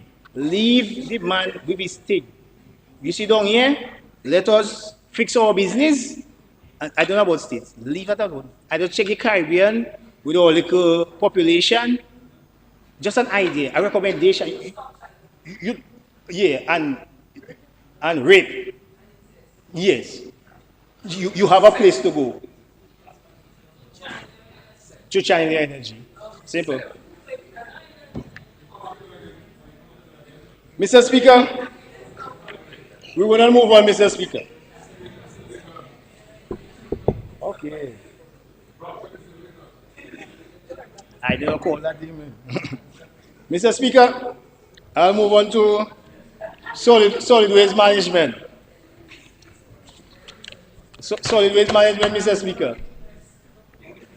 We know that the government acknowledgement that the solid waste management is major concern and it plans to reform system. We demand the immediate implementation of a comprehensive phased national recycle program with the clear guidelines, easily accessible collection points across all communities and public education. We must explore sustainable public-private partnership for modern waste to energy initiative to drastically reduce reliance on landfill and generate clean energy. An aggressive sustainable public awareness campaign on waste reduction, reuse, and recycle is critical for changing behavior and achieving a truly clean and green Dominica. We acknowledge the government recognition that solid waste management remains a major national concern, rubbish all over the place, and welcome the proposed reform. However, we call for immediate decisive action. Yes, there's talk for identifying an alternative location for landfill use. But we must confront a harder truth. If poor disposal habits continue, we'll only move the problem, not solving it. Because the other landfill is going to fall up too. It's going to fall. We might be in a old age, but it's going to fall. But if you don't educate people, you have your biodegradable, you have your plastic, you saw these things. If the other landfill is going to fall also, so we're not solving the problem, we're not moving the problem. Eventually that problem is going to come back and face us right in the face. It might be me, it might be your grandchild, but it's going to face us again. So we need to put back again. We never had so much rubbish truck back in my day when I was a young boy. We all had rubbish. We're not eating more to say we're eating more. The population don't double. It's poor practice. It's poor practice. It's poor practice, so we need to educate. It's the same thing I did as a young boy, same thing I did now. Nothing to change. Maybe some more MSG. Make it taste nicer. Maybe that. But it's the same food I eating. So waste all the waste. We need to buy into the communities to educational drive their poor practices of sorting their rubbish. That is simple what is going on. The poor practice of sorting rubbish. Because you eat your food, you just show all the bone in there, dogs put to eat. Dogs don't make a mess. We need to correct these practices. That is why I urge the government to go further by exploring a conversation of existing landfill waste into a usable raw material at the proposed new site. Mr. Speaker, I think we are a little soft on those derelict vehicles. I think we're soft on the derelict. The fees and the timeline costing solid waste to pick up these vehicles. Because your neighbor must know who vehicle is there. The other neighbor must know. We need to enact some stiffer penalties with those derelict vehicles along the main road, feeder roads, farm roads. But every community knows who vehicle is there. Everybody knows who vehicle is there. They know who vehicle is. We need to enact. Because our way of funding these vehicle pickup is by charging them to pick it up. and based on the dilapidation or the value of the vehicle, you can sell back parts. I know I already went into the dump for spring for my truck, right in the dump, and get all the spring, paid a little fee, and it was okay. So we can use that as a revenue to create funds also, and also cause the public to remove the vehicle on the road because its penalty is stiffer. So they mean that we are serious of keeping Dominica clean and green.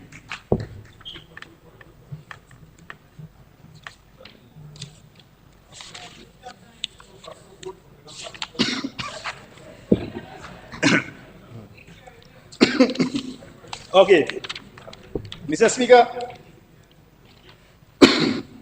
I see the tax exemption. I welcome it on these items or commodities that are daily used in the house. This provides some relief to our family at a time when cost of living remains high and unpredictable. And Mr. Speaker, I put on my TV this morning, last night. I never even know Thailand and somebody else fighting. I said, well, but everybody, yeah, and Cambodia. I said, but why? This is a new thing to war. The love is going back to the unity again. The love is not there. Everybody have a little money in their pocket, so they feel to do what they want. It's simple, you know. The love is not there again. Everybody getting like they're jealous of war. They're jealous. Everybody fighting. We were fighting here. We were fighting for leader of opposition. Right there, simple as that. We don't go far. Everybody, but what is the love now? It's unity we're looking for. Where is the love? Because, Mr. Speaker, you see, the exemption of these VAT on these commodities will go a nice way, though. But 6 months, you are. 6 months. Dr. Honorable Minister of Finance, 6 months. I think we need to take it broader. Here's the government to go a little further, ensuring strict monitoring, because you see that 6 months there? Because I, as a merchant, it's an old stock I have.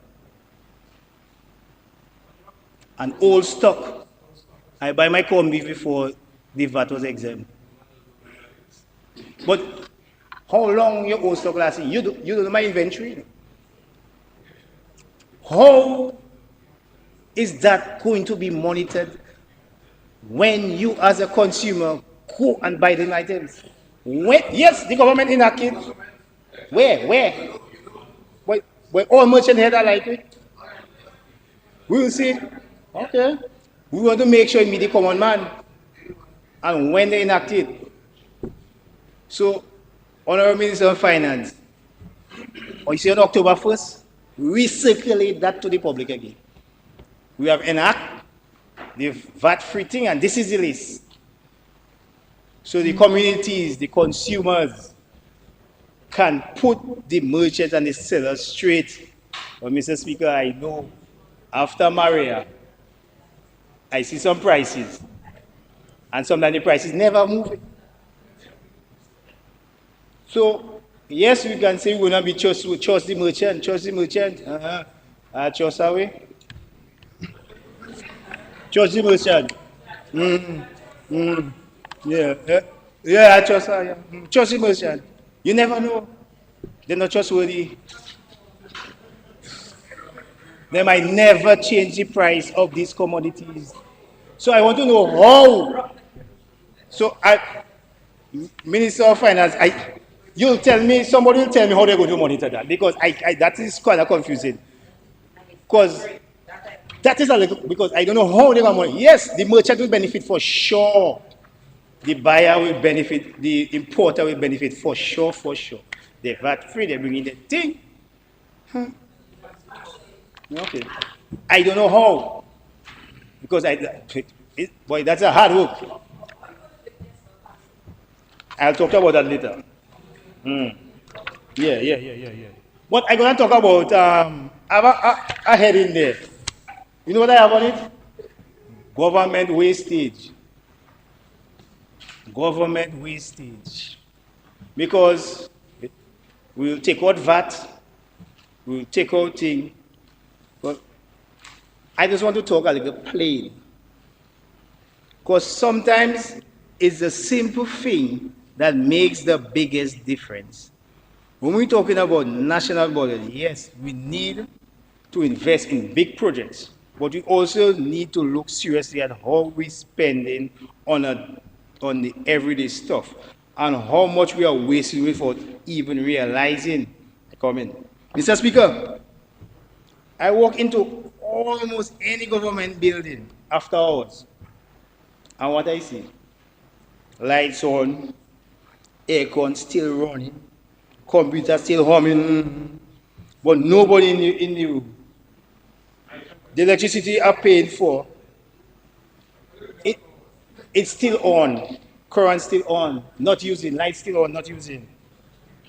And it may sound small, but imagine that happening dozen buildings every night, every weekend, all year round. That's thousands of dollars of wastage.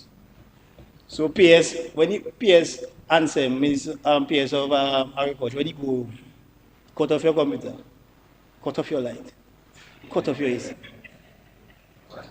Because it's going to count. Every dollar counts. Yeah, because remember, the citizens, we want to buy in, you give us tax, you take out. We have to watch the policymakers too, you know. Cut off your light. Cut off your light. And you know what? I would support the idea of even hiring someone. Even just one person in each complex whose job is just to go around and end of the day, just to switch off the light and AC or ensure that you unplug it. Yeah, it's a simple. Oh, you don't need a man. And you're still wasting the light? So just cut that off.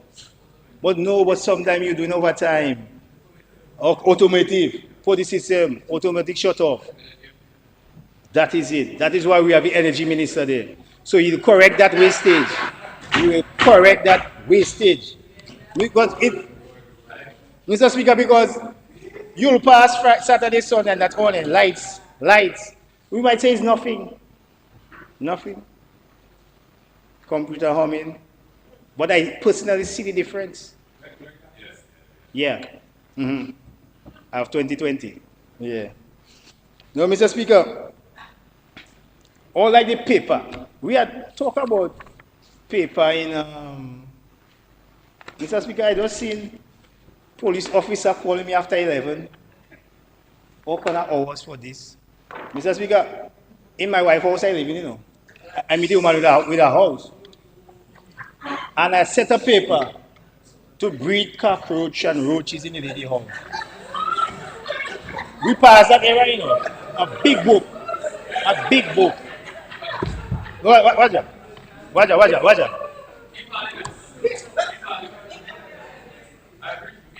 We need times of modernization.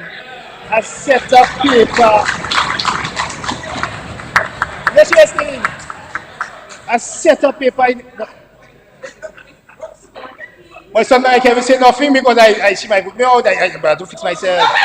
Because I check him, but we want that, but I have to put that in the box and take that and put that maybe with my father and take that out there because the lady, I want to say she have always say OCD, she like to say a place key, but you finish with that, take that out there, and the pressure is on me to fix everything. Let's get rid of that.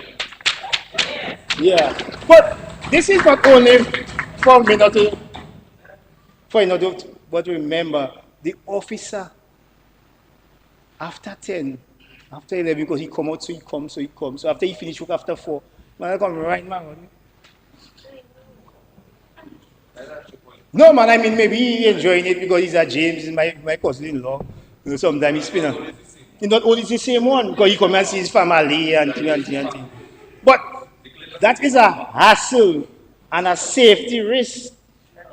After 11, supposed to sleep in your bed. When Inspector Moses accompany him or her by checking, but sometimes I have to, all right. Imagine if they meet me, but you don't want to meet me South Roadside, you meet by a recreation center somewhere. So I say, you want something to eat? You want something to eat? You want water? Because you're driving no alcoholic beverage, nothing. What you want? Because I take it like, boy, that's crucial. That crucial, boy. No, no, no. We laughing because, remember, yes, we just here to get a little allowance, but that wasn't included before. So that after hours, it's like a stringent, it's like a tough. To me, I feel sorry for them. I feel sorry for them. I feel sorry for them. Yeah, I feel sorry for them, Mr. Speaker. Because, Mr. Speaker, we have email. It pack, and you send that. And when you open that, that's supposed to automatically send back a response that I received that. Because it's a portal. I went to court on Monday at my home. At my home, at my home. I never leave home.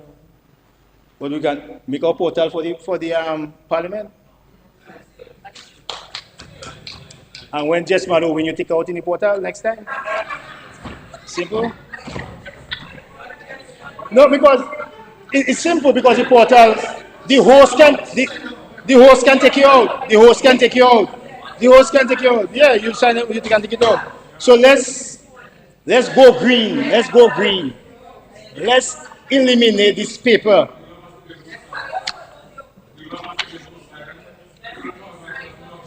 Let's eliminate the paper. Mr. Speaker, I was speaking earlier on about the cabinet reshuffle.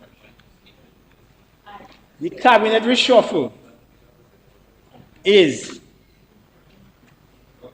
heard, they question the Prime Minister on it, but people speaking about taking out, that's the most one I hear, taking out my fellow bigger brother, Honorable Fidel Grant, to put him in finance, the finance man. Take out my partner, taking out my partner in health, put him in public works, the engineer. You have Doc, Honorable Minister of Finance, put him in health. But that's not my reshuffle, no? Minister of Security is good. You're right. You're good there. They show. You're good there. You're good there. They show.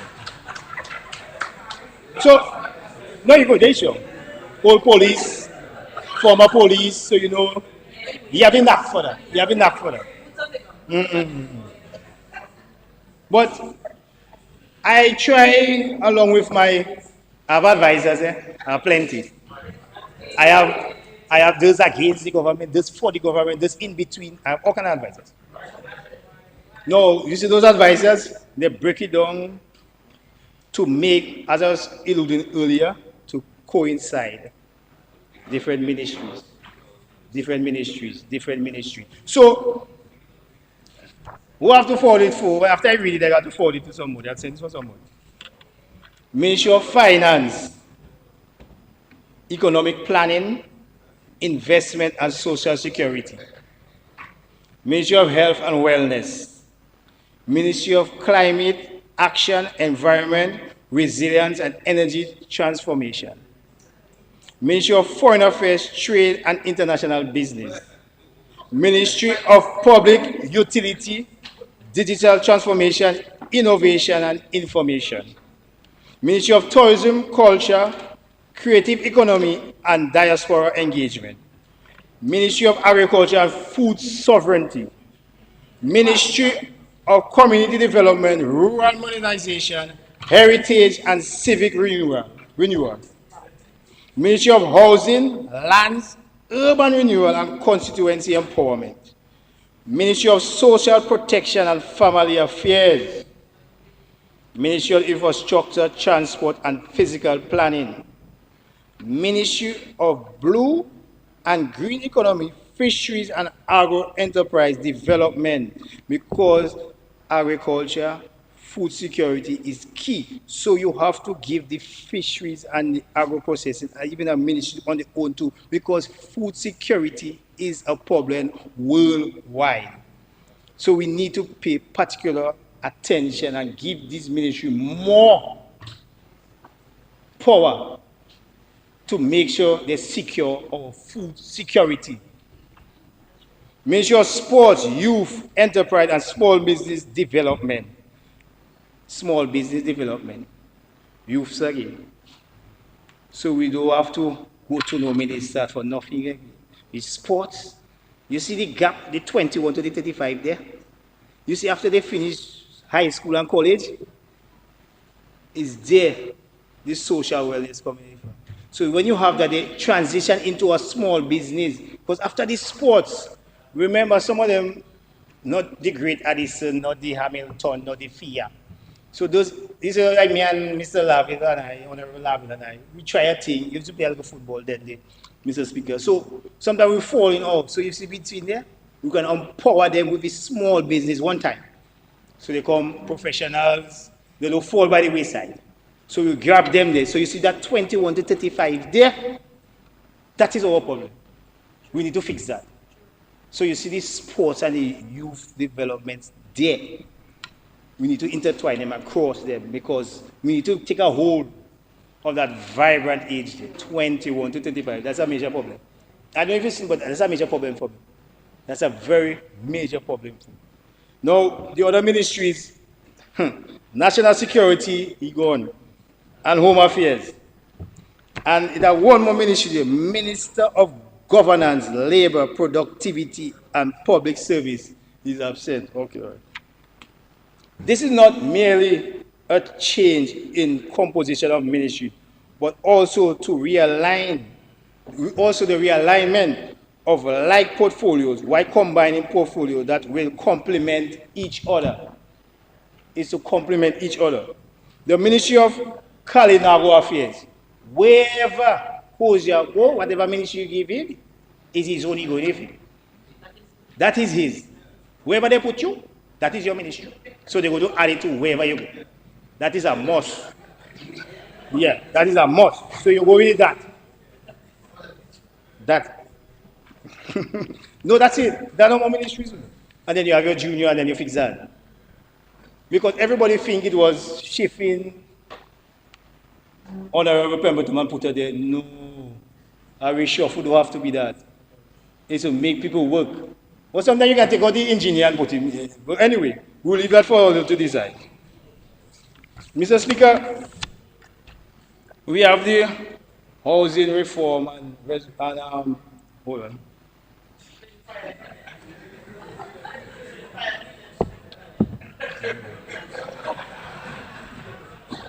Yes, you like that story? Yeah. That one there was just to play inside us. Yeah, maybe there and I don't oversee that. You know. That may be there. Look at the excitement, man. Yeah. Mr. Speaker, I turn my attention to Housing Revolution Program. Let me first acknowledge the government effort in initiating this program. The need for safe, climate-resilient homes following the devastation of Hurricane Marigot was urgent, and the government commitment to address it is commendable because it's continuing. I also want to commend the government for its introduction of affordable home owners option, including low interest rate loans, which represent important steps towards empowering more Dominicans to ensure their own homes. These initiatives show foresight and a genuine desire to broaden across beyond just those receiving free houses. However, as a representative of my people, it is our duty to critically examine the program implementation and suggest ways to make it more effective, equitable, and sustainable.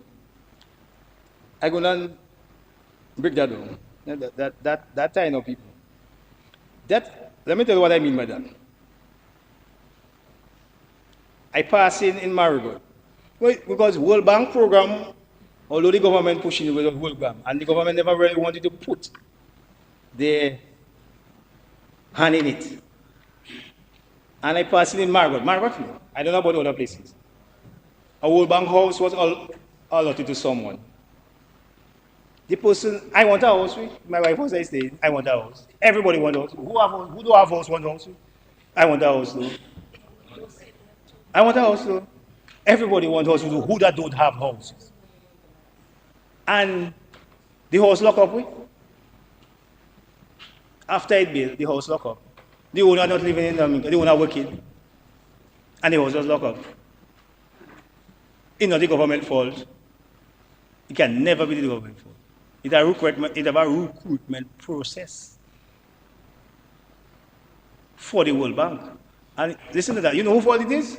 Or Marigot people? It's them they're asking questions. I don't know who, but it's them they're asking questions. And it's okay to build it. I know if they have the people in the village, it's okay to build it. So, where it going wrong? Who really deserves the houses? That is just one case. I don't even study about the rest. There's one case in Marigot. And Marigot gets few houses. That's one case. It gets quite a few, but we want more. But that very one was in my face. I couldn't miss it. Every day I pass, I see it. And it lock up. They bar up the veranda, nobody don't go in there. I say, wow, I want a house too. Because I find if you get in house to lock up and have people that not even living in a house, that's bad. I don't know who, but this house is built already. Enjoy the house, whoever, whenever they want to live in it. But we need to watch this selection process and pay a keen interest. Sometimes we just say, oh, government don't come in it because it's World Bank. No, I want the government to go in it. Check it out. Minister of Housing. Because that maybe happened somewhere else. I'm not saying it, some other constituents. But in Marigot it happened. It must happen somewhere else. That was a locker. So because sometimes we need to go back and vet those lists. Well, I mean, Minister of Housing, when you see as long as I'm the parent, for how long, whenever Prime Minister feel to call election, if you have any programs for housing, whether it's brand new or renovation, and you send the list for me, I send you straight out do give Henderson house. But she working for her money. But she have her money. Go and get your loan.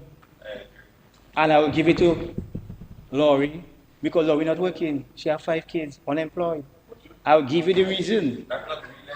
I just using him. I'll give you the reason, because maybe you don't have to be afraid to engage me, because if you want to, but even though that person could be my supporter, one thing I know, one thing Marigot people know, when you come with nonsense to Tony going to correct you. No matter who, you can be my father, my wife, I go to correct you. I'm not in slackness.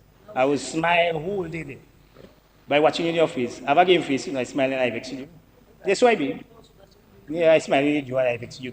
You'll never know. But I don't have no hate, I just vex. I don't do.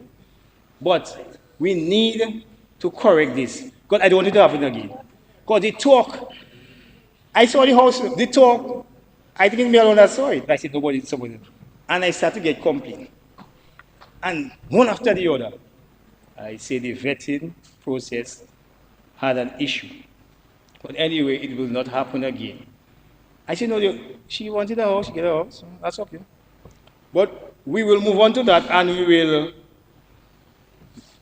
what we need to do, we have to also, in the housing revolution, focus on what has already exists. Especially the civil servants. They have their house, they've been over 15, 20 years. And sometimes they want to renovate. And I think we should look at also the custom charges for materials. Because we can build our own. We can build our own. Once the building material drops, we can build our own. Let's train on the government, because people can get house to lock up. I want materials free too. But if you get in house to lock up, But why can't I get material free? But what about those that are willing to help themselves? We have to look at those very productive ones that are willing to renovate and expand and build the Airbnb in their pocket. And if we get a little 6 months or maybe a year reduction on building materials, I know a lot of vibrant and independent people going to extend, they're going to build, they're going to, and this is going to create jobs for contractors, electricians, plumbers. So we need to think about a little exemption. Maybe after, we don't want to force the government, Honorable Minister of Finance, but we can recommend at a later date, you can do some exemption on building materials. I think it'll go a long way for the productive sectors, people that are willing to push their hand in their pocket and pay for their thing. Because people that are looking for, those people that, bad by their money, they can take out and buy the thing. So they can do more. And the more they do personally is for the country also. So let's give us a little empowerment with a little tax exemption, 6 months, just like on the food. We have to eat, but we want to be sheltered properly because we built that house 20 years now. Maria shake it up, it's still there.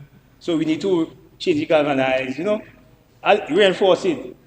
But the galvanize, the 24 gauge, like a steep. I look at exemption. And we still have to watch it too, on the merchant too, and make sure the old stock change, and when it change, so the consumers can feel the change. So just a recommendation, a little tax exemption on the building material, so we can build our own. We can build our very own. So, Mr. Speaker, that is just one of the exemption I'm looking for on the housing. Exemption on the housing recovery, because besides, we don't want to force the government to do everything for us. That those are willing to do their own. They are willing to renovate, to build, to expand. So we don't really need the vibrant or the one with the handouts. If they get it, they say thank you. And I have a few under 40 that, that just build. The grant fund is still available. Yes, so I can buy into that. I can give you a list of names if they're not already presented. You can vet it and make sure, they get help. 5 people, not much at building, under 40, 5 people, because not much building because the cost of building material is too high. It's too high. It's high. So you don't need a little ease or a little free up. Yeah, like on the goods and so. So let's look into that, Minister of Housing, and let's get that going as soon as possible. We don't want to force, but as soon as possible. But I don't have a house, but I want to be able to. You don't want to build a house for me, because that is too much talk. So I want to buy some material at a low cost.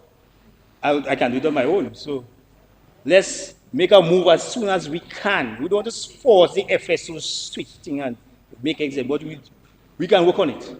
To me, that's an idea for us, for the very own citizen, to build a country. By exemption of the building exemption. Okay. So now we have to partner with the government as consumers and make sure the exemption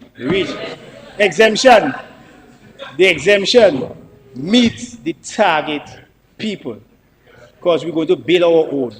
We're going to ease up the government and build our very own. We have to build our own. But Mr. Speaker, government have things to do. And government need the help of the citizens. We need the help. Either those that can help, those that cannot. But you see, those that can help, sometimes we think they don't want to help.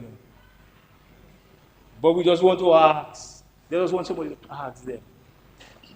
Just that. Because, some people have their pride, they have their money, they have their pride. Just have a pride, she don't want me. Come to me. But just go to her. And tell her sign the paper. Yeah, but tell her sign the paper. Just sign the paper. Just sign the paper. Oh. Just sign the paper. Mm.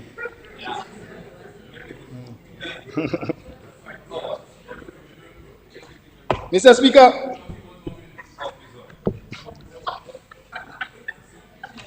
we're going to talk about the medicine. Whilst we were talking on relief, no relief on building materials, medicinal products is very expensive. Although we already have, because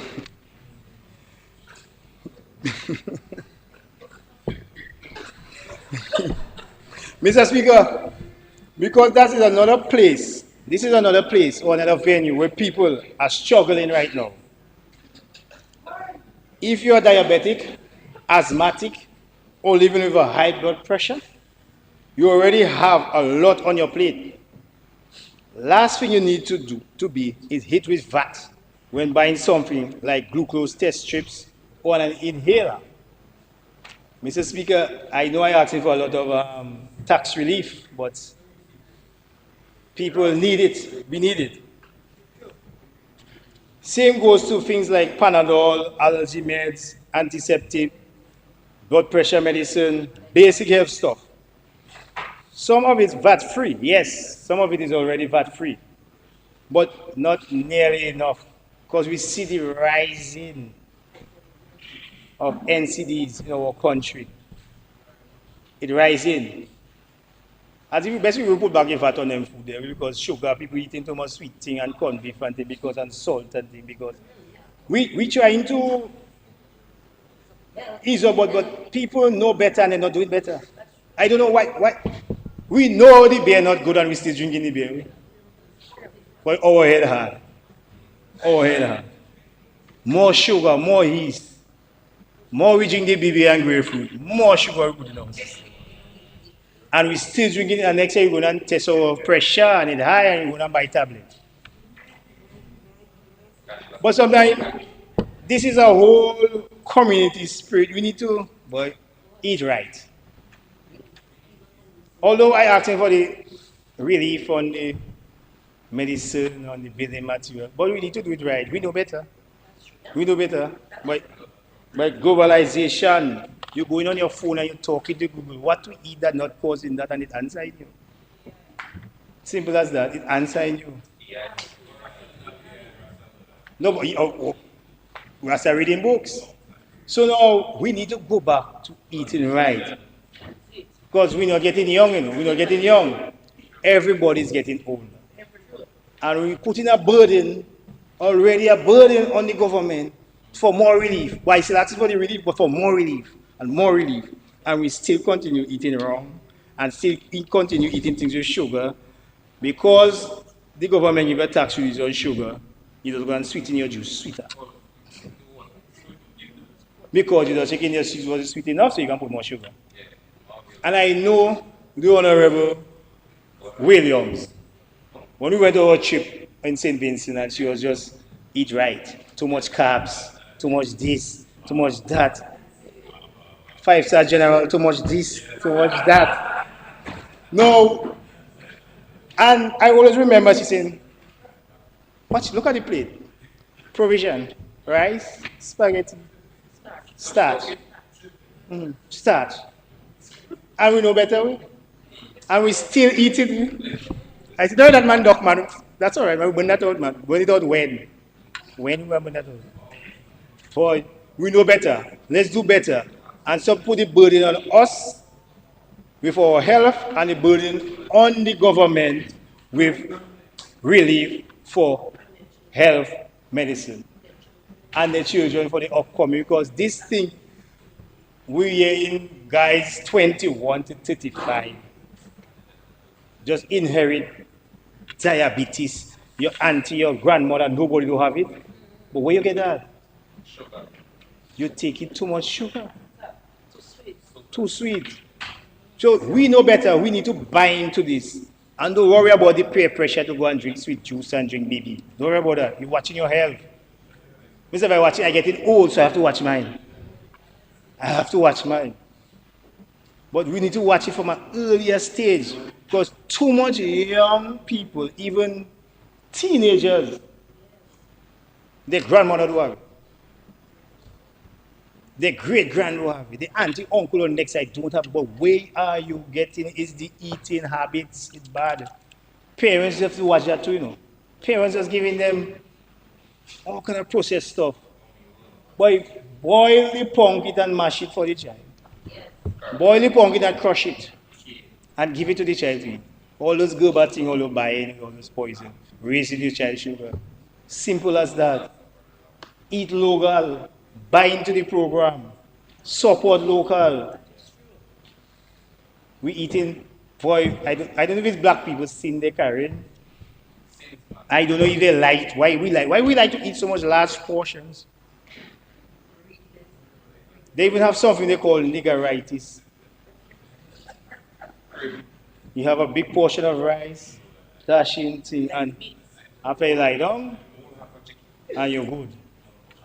But after a while, your body, when you're aging, cannot process those things.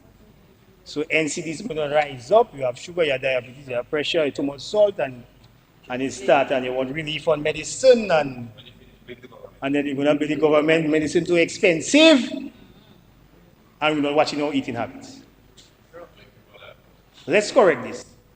Because the Prime Minister always asks me about sugar. He don't drink alcohol, right? No. I already said at that time.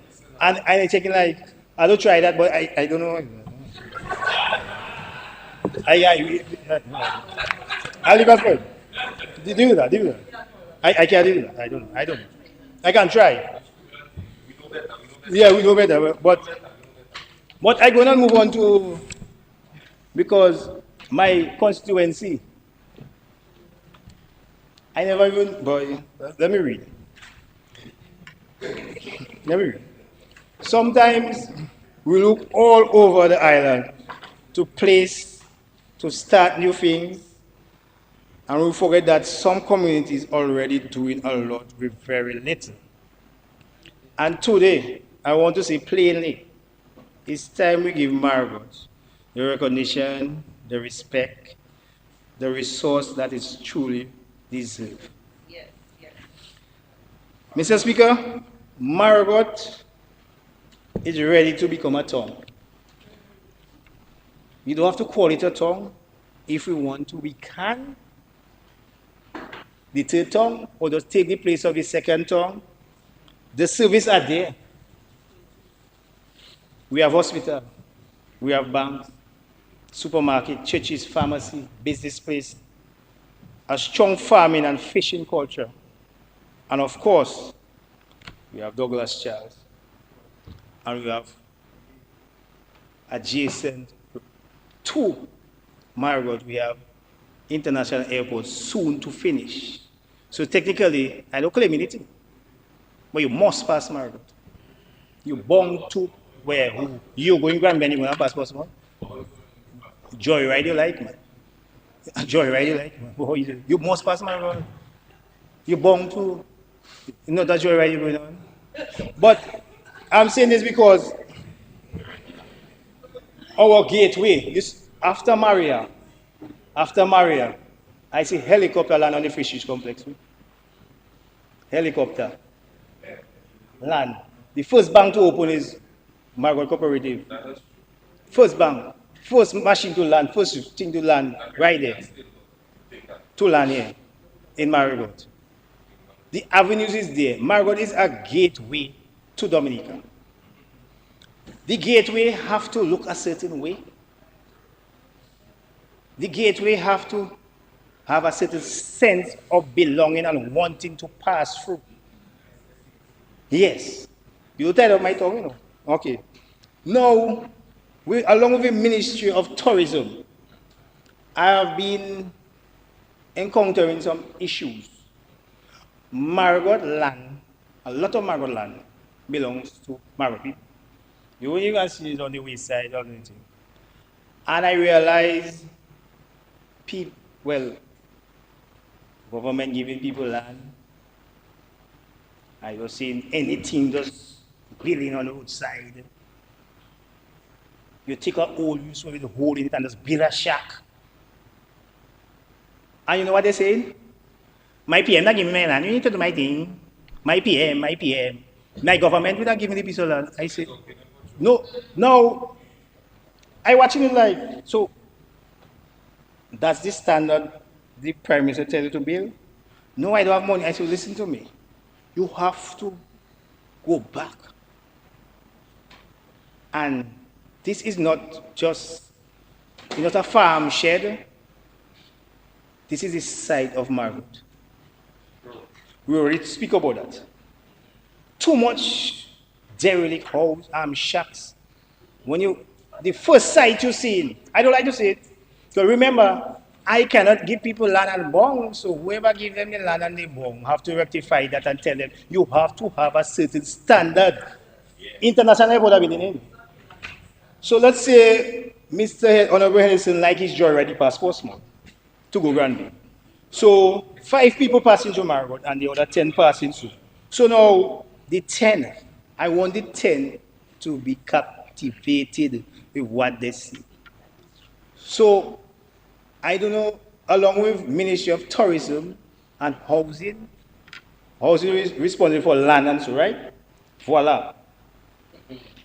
I would like to request a meeting so we can, no, not this afternoon, so we can rectify and give suggestion to the lease, whoever have the lease, who have the lease, you see the lease, whatever permission they give them, we need to give them a criteria. Once you build a bar, a shop, you see along the wayside, the main road, no too short, too flam thing, standardized thing. Airport, international airport come in, they'll shack there, I will help all break it down. And we need to give them time limit, or if we will even have to sponsor them and give them some grants to build it, or build it and rent it for them. Because everybody, village council, feel request for Bayside land and Riverside land, people fighting, people putting cutlass there. Those are serious. You can even ask Mr. Walsh and Mr. Lestra, they know about it. People fighting for land. And yeah, they joke now. I want to say that, but they know me already. Some of them are fighting not even for Marigot. That is my problem. But Marigot people have plenty of land. Some of them are fighting not even for Marigot. But anyway, we welcome everybody, but don't fight for it. Let's do a proper program so it can be eye-catching and captivating. When you pass through Marigot, you see no derelict shack just put up in the place.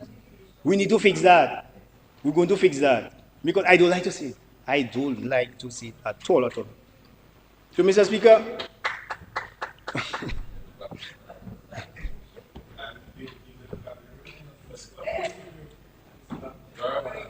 Mr. Speaker, also,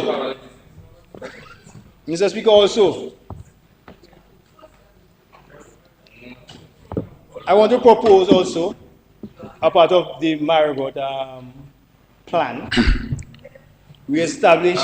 Honorable Member, one sec. Mr. James, pass it, let Honorable Jesma Paul deal. Yeah. This is distracting. And show the unity as he said there, so... Okay. Jesma Paul will deal. Okay, all right.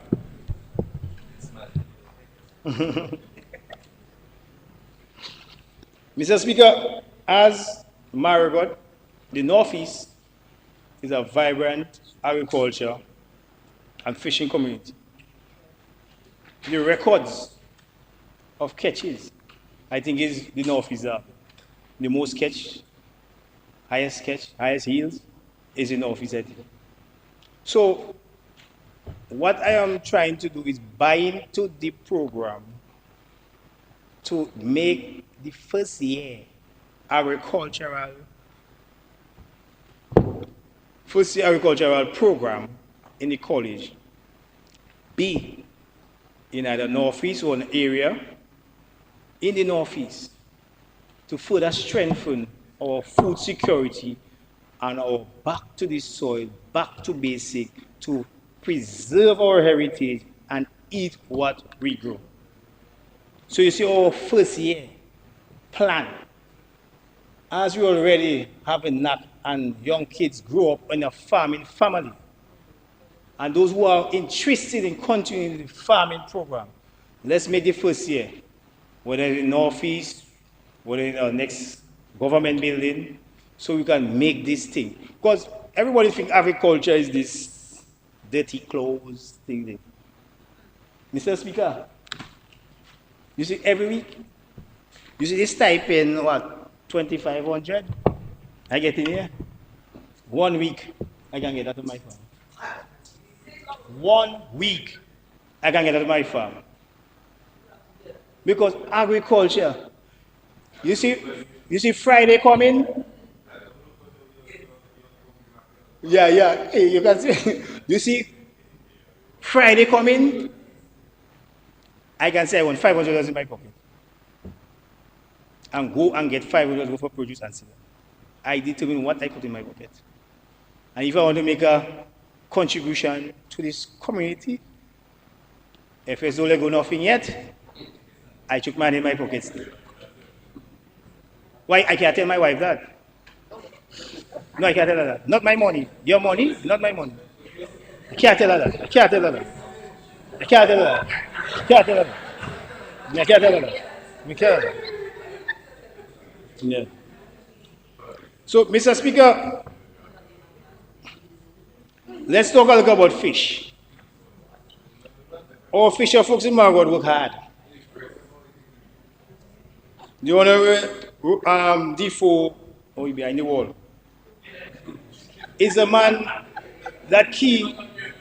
He's very key. He's very key. He likes salt. Everything is salt, he likes it. He said this, salt. Salt. He likes fish. He likes the water. So, we are only scratching the surface of what is possible. We have a 55 million complex, fisheries complex. And listen to me, I don't like how I see it now. I don't know if we need to, Honorable Roland, we need to go in there. We need to put some proper structure and management inside it. P.S. I told him so already. That 55 million, I find it just there going on. We need to educate the fishers there. We need some proper upkeep, proper management. Ice machine always break down. Fishers cannot go and fish. We need to do some management in that complex. 55 million just there. We need to fix that. We're going to fix that. Under my watch, we're going to fix that. We're going to put proper management inside there. And if they don't want to manage it, if they're from Marigot and they don't want to manage it, bring other people. $55 million not going down the drain like that. But it's in Marigot. So we have to properly and execute that and use the maximum capacity of the capability of the facility. 55 mil? No. We have to fix that. No. That is a lot of money, Honorable. We have to fix that. That's just there. Fishers cleaning fish. Nobody paying water. Man just cleaning fish, man. Nobody not paying for the water. They just open pipe and who monitoring that? No. We have to fix that. We have to call the fisher group, fish hunters, and fix it and make them fix it. They have to buy into it. It's our complex that there. And they're in charge. It's not their own. We put them there to fix it and to run it. So to make sure they run it in the best way to maximize its capacity. 55 million? Just there? No. We have to fix that. Mr. Speaker, we have sometimes like a dialect. Kokoi, right? Honorable Minister of Education, the Kokoi. UNESCO did a project to bring it into the schools. I don't know if it stopped or they continue it. As part of the reform of education, Wesley Marigot, we have the linguists and them in Wesley the people that can teach it, write it. We can have a little form in it, a little part in it in the reform, so we can introduce it back, or introduce it if it ever was. We used to do it as recreation, but we can put it back as form of a language. Because the Kokoy also, the Creole French, the broken French, the Patois, because Marigot, we hardly speak Patois. I don't know Patois. The only Patois we know is because it was they use often. But all these things, Delbert again, Delbert PRO. But now, again now, we need the community to buy into it, because a lot of Marigot people, we want the patois in Marigot too, in the schools too, because when we go St. Lucia, we go Martinique, Guadeloupe, we surrounded by patois, and we just there, we don't know nothing. Okay, ça va? We don't know no more. We don't know no more. So, gone on the days when Marigot people never want to speak patois. We need it. And sometimes you all maybe want to pick up the Kokoy. Well, whatever. But that's it. This is part of the whole education reform. Because if I could speak the patois when I go French St. Martin, when I go Guadeloupe, I'll be already versed, but I don't know. I have to call a friend to translate. If the people don't pick up, I have to go on, if I don't have data, I have to try and get data to go on translation. But this is a way of making the youths learn something, because we don't have much population of the Haitian no more. I don't even know where they go. I can't get people to work for me. I don't even know where they go. So we need to buy in to the youths. Teach them the patois. Teach them the Kokoy. It's our culture. It's not to say it's a thing we inherit or blah, blah, blah. We just come with a thing. It's our own. We have to claim it and own it. So let's add this as part of the reform. Just add it as part of the reform. Mr. Speaker, we have health.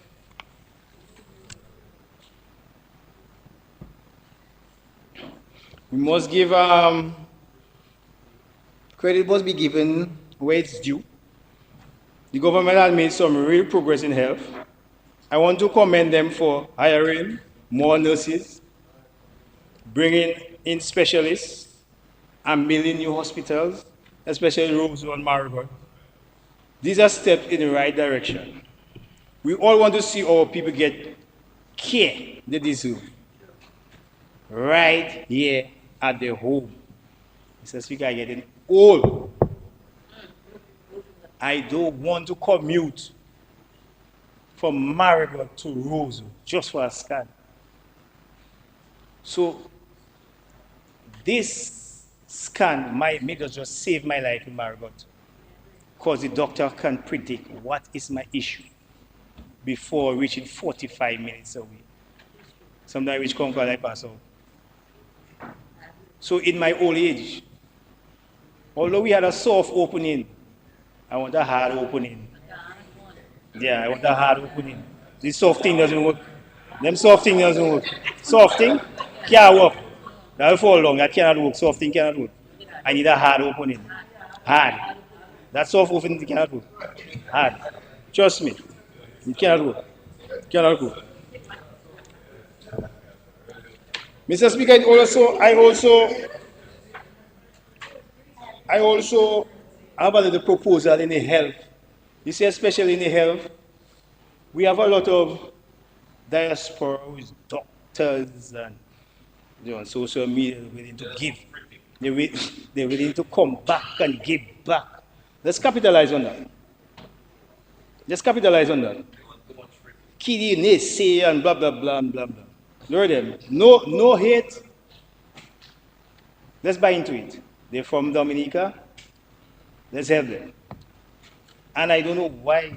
You see this thing here? That's a problem, you know. You see this? This is a problem. People believe this is direct contact, so it's their phone, and you have to answer it, and you have to go on social media and put what you want, and say what you want, because it's a parallel, you cannot answer. I can answer. Yeah, okay. Say what you want. I want to answer on Facebook, but we'll meet. I can answer. So say what you want. But before I was Honorable, is there that there? Honorable Anthony Charles, I was Tony Rebel. So don't believe you're going to tell me what you want because you vote for me. You're not going to tell me what you want. You're not going to tell me what you want because, oh, I want exemption, I have thing. No. It's a process. Mr. Speaker, I need opposition. You know. I have to go to the Honorable Minister of Health, then FS have to take it, and then they have to stamp it. Because everybody have to go to the process. So you cannot come and say, oh, you and them go to get the waiver. It's a personal experience I encounter. But I laugh, I just come to church, so I was laughing. I say, okay, I'll work on it. But we need, it's a process. Sometimes they say it's slow, but we have to go to the process. Let's go to the process. Give them the inventory, you know, Margaret said, let's give the inventory. And we'll examine what we want and do it the right way. Just do it the right way. It's a simple process, and we're quick to go on social media. It has some Caribbean countries that not even putting their crime on social media because they're trying to protect their image. And the very first people to say the parallel of Marigot is my very own people in the diaspora. We always quick to ridicule each other. What you're looking for, fame, gain, is one Dominica. Call the parliament and work with him and say, hey, you're doing that wrong. But you have to know how you're saying it. But you're doing that good. No, take your time. Because I hasty, I didn't the MSG, I hasty. So you have to take your time. It's not what you say, it's how you say it. Now, when you come, Mr. Speaker, this government here for 20 years and plus. Mr. Speaker, more year. The government this, the government that, the government that. Meaning bad things, not positive things. That's the government policy. When you win, you can twist the policy. But listen to that. They're keeping the same policy and the same program they say they're going to keep. But you criticize the policy because the government not doing it your way. Give them the recommendation. See, the give is one country. So because say Lucia, take the CBI to court, you're going to take the CBI here to court. And you say you're going to keep the program, you're undermining the program, you want to burn down the whole building for a cockroach and after build it back. Burn down the whole building. Kill the program, make movie, go on the internet, go on thing, and after you want to build it back and use the same program. So you're setting back a country by one little cockroach running up and down. But one country, you know, I don't know where that hate come out. You know. Take the CBI to court. When you win the election, are you planning to keep it? Yes, but... So what is the point? But what is the point? You criticize that program and you say you're going to keep and you want to kill it before you get it? Mr. Speaker, we have to move on. Because I don't have much time. I can move a motion, you can move a motion in more time. Anyway, you take it from my time. Mr. Speaker. Yes, you have time.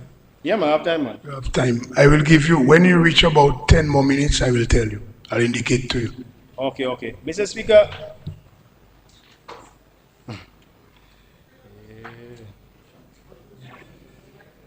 Mr. Speaker, I see we have, we speak about a film. I applaud the government initiative to attract international film production to Dominica, to offering tax waivers, duty-free concession, and local access. These are good steps. But if we are seriously about building a film industry, we must move beyond being a backdrop for someone else's story. Dominica must not only be the set, we must also be the storytellers. To that, I propose that alongside initiative for international film companies, the government should introduce a local film development grant, a fund special target at Dominican filmmakers, youth creativities, and independent producers. While it's a short film, documentaries, a full-length feature, our people must be empowered to tell Dominica's story from a Dominican lens. Mr. Speaker, this is not only about art, it's about economics. A strong local film industry means more jobs for makeup artists, camera operators, editors, set designers, and actors. More content for education, marketing, tourism, and national identity. More youth engagement through film groups, clubs, script writing, labs, and digital storytelling workshops. We call for the development of a national film and creative art academy, even a modest pilot program through the Dominica State College, Division of Culture, and the Minister of Youth can empower and push this program. Furthermore, we urge Discover Dominica and the Ministry of Tourism to commit to licensing and promoting at least 5 local-made films per year that showcase Dominica culture, folkways, and heritage. This is the next way to market our Dominica and push it out there. When we only enable our creators here, we empower them, and we still market Dominica easily.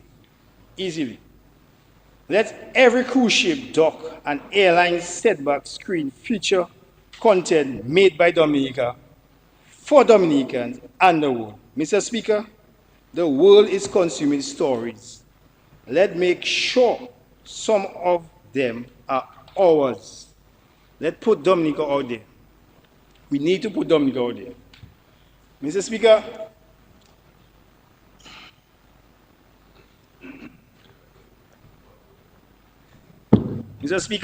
we have a rising issue. Minister of is not there, of security, gun violence. A lot of people here not studying my page, but I put out something for my Marigot people. People kill people. Guns don't. Yeah, people. So I'm going to read the small article. Guns don't kill. Broken is like a poem, but we don't understand. But broken hearts might. Abandoned dreams, neglect homes, silent nights. We as policymakers and politicians can ban the things. We can change the code. We can fix pain by patrolling the roads. We fix it with fathers who shows up, with mothers who get back up, with neighbors that hold hands, not weapons. Be your neighbor's keeper. Talk to your neighbor. Don't make noise for boundaries. When a kid grows up without love, without structure, when violence is normal and hope is missing, the first thing is the trigger figure. No love for humanity, so that it's easy to pull. First thing, before you have a conflict with somebody, you pull that. I grew up in a home, in a society. Everybody have gun. Everybody. Key license, key not. When I grew up. Even my father had gun. Before he turned priest. Everybody had gun. You know, he had gun. Everybody have and had. Anyway, he's a preacher man now. Not like my gangster father, nobody changed. Now, the thing is that we never had guns for people. We grew up on a farm. It's to kill wild dogs or to put down the bull in Christmas time. And those little Tony can hold the 12 gauge and I pump in it. And I shoot in it. We never had guns for people. We never had that. I don't know where that thing and everybody want to have a gun and thing. Gun always there. It's a people mindset that changed. We do not have love anymore. Before your sister give you a problem, this is your own sister. Your sister. The love is gone. And I want to put a little emphasis on we grew up in a Christian society. Them guys predominantly held by Catholic, Anglican, the rest come after. In Marigot, everything that used to take place before was done by the churches. Right now, I see the church and them take back seats. They go and hide and they leave all the social activities, everything for Palrel. Check Palrel. Check Palrel. And they go and hide. Churches, we need your help as policy makers. Take back your community. Play the role that you used to play before. Because when you come an elderly and I'm coming old, I want to sleep with my door open. Take back the role. I can help you all. I've been helping you all already. We need to take back our community. But this gun violence is not because of too much guns. It's because of the love is not there no more. And the other thing is that everybody independent. They're making their money. They believe they don't need a man to grow their child. They don't need a woman to grow their child. Listen to me. You see the love the mother gives and the father the mother gives, that different love. And if the child can get both of them, but Mr. have plenty love, he or she have more love. And everybody believe here, I can mind my child, so I don't need no father. I can mind my no mother. No. You see the father will give. Mommy will say, do that, mommy will beat more often, daddy will do. That is what is shaping a child. We need all love. So the gun violence will be less. The churches need to step back and take the control or the influences they had before they take a back seat. We need all to step up. The politicians cannot control or curb the gun violence. They can take out what things they want, they can patrol and things. We need to start right at home. We need to start right at home. But as he was named, before I should just take gun and throw at the back. Just take gun. No, Marigot is, we don't really know. It's wild pig we going and hunt. We don't have time for that. It's the love. Although I say 1, 2, but we can correct that. And I will correct it too. Because I know I go on every block there. And I go down the block there too. I say, no, we're not doing that. We don't keep no. No. We need more love. Let's go to the riverside. Let's go and build something. We need to curb that because everybody believes it's the guns. It doesn't, but dumb can always have guns. Dumb can always have, maybe more, but dumb can always have guns. It's the love, Mr. Speaker. The love. We don't need some more. Simple as that. We need more love. With love and unity, I wonder, Mr. Speaker, I don't know if what the Honorable Prime Minister knows. I seen Honorable Fidel Grant is there, my bigger brother. 10 more minutes. What? Okay, that's okay. What? No, I talk too much, man. What are you? What? The watch stop work, man. Okay, Mr. Speaker, Mr. Speaker, Mr. Speaker, we need, no, I don't need more time. We need the unity. I don't know if Honorable, as a sign of unity, as a bigger brother, my bigger brother name is Fidel also, as a sign of unity, you see, this, I don't want to give back to you now, as a sign of unity. We have to buy into it, and you have to make sure the people then buy into it. And we are willing to work together. I'm going to make a recommendation.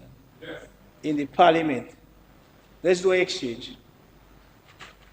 In the parliament, that we're willing to work together. With this question you have there and this, let's do an exchange. Yes, no, they don't have requests. Because this is what we're here for. This is what I cannot talk what. Okay, I'm going to try. I pray, brother, say that here. Okay.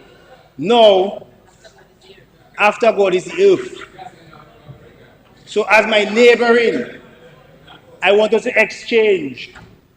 So you can, so as a part of unity. You can start to take it out now. I take it out mine. As a part of unity. You know, you don't want to be united? You don't want to be united? Okay.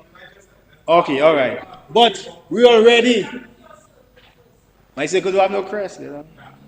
But anyway, the government, as I alluded, Mr. Speaker, is willing, and I'm willing to work with them to move Dominica in the correct direction and put away all the hate, the animosity, and the biting and the thing and solve all problem, and let's build our Dominica, Mr. Speaker. Is one Dominica is our own. Claim it, own it, push it, advertise it, make it your own. I thank you, Mr. Speaker.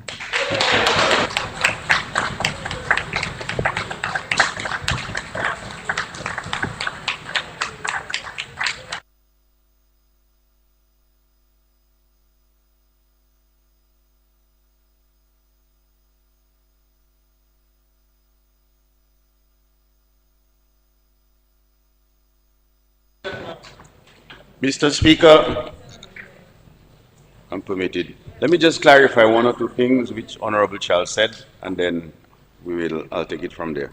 But regarding the BAM Road, Honorable Charles, is actually 65% work done. The work audit that was done, so it's actually 65% complete, and that was done up till the Bailey Bridge. However, there was an issue with the pavement and some of the works and the quality which you are aware of. Based on the European Union's guidelines, it had to be stopped.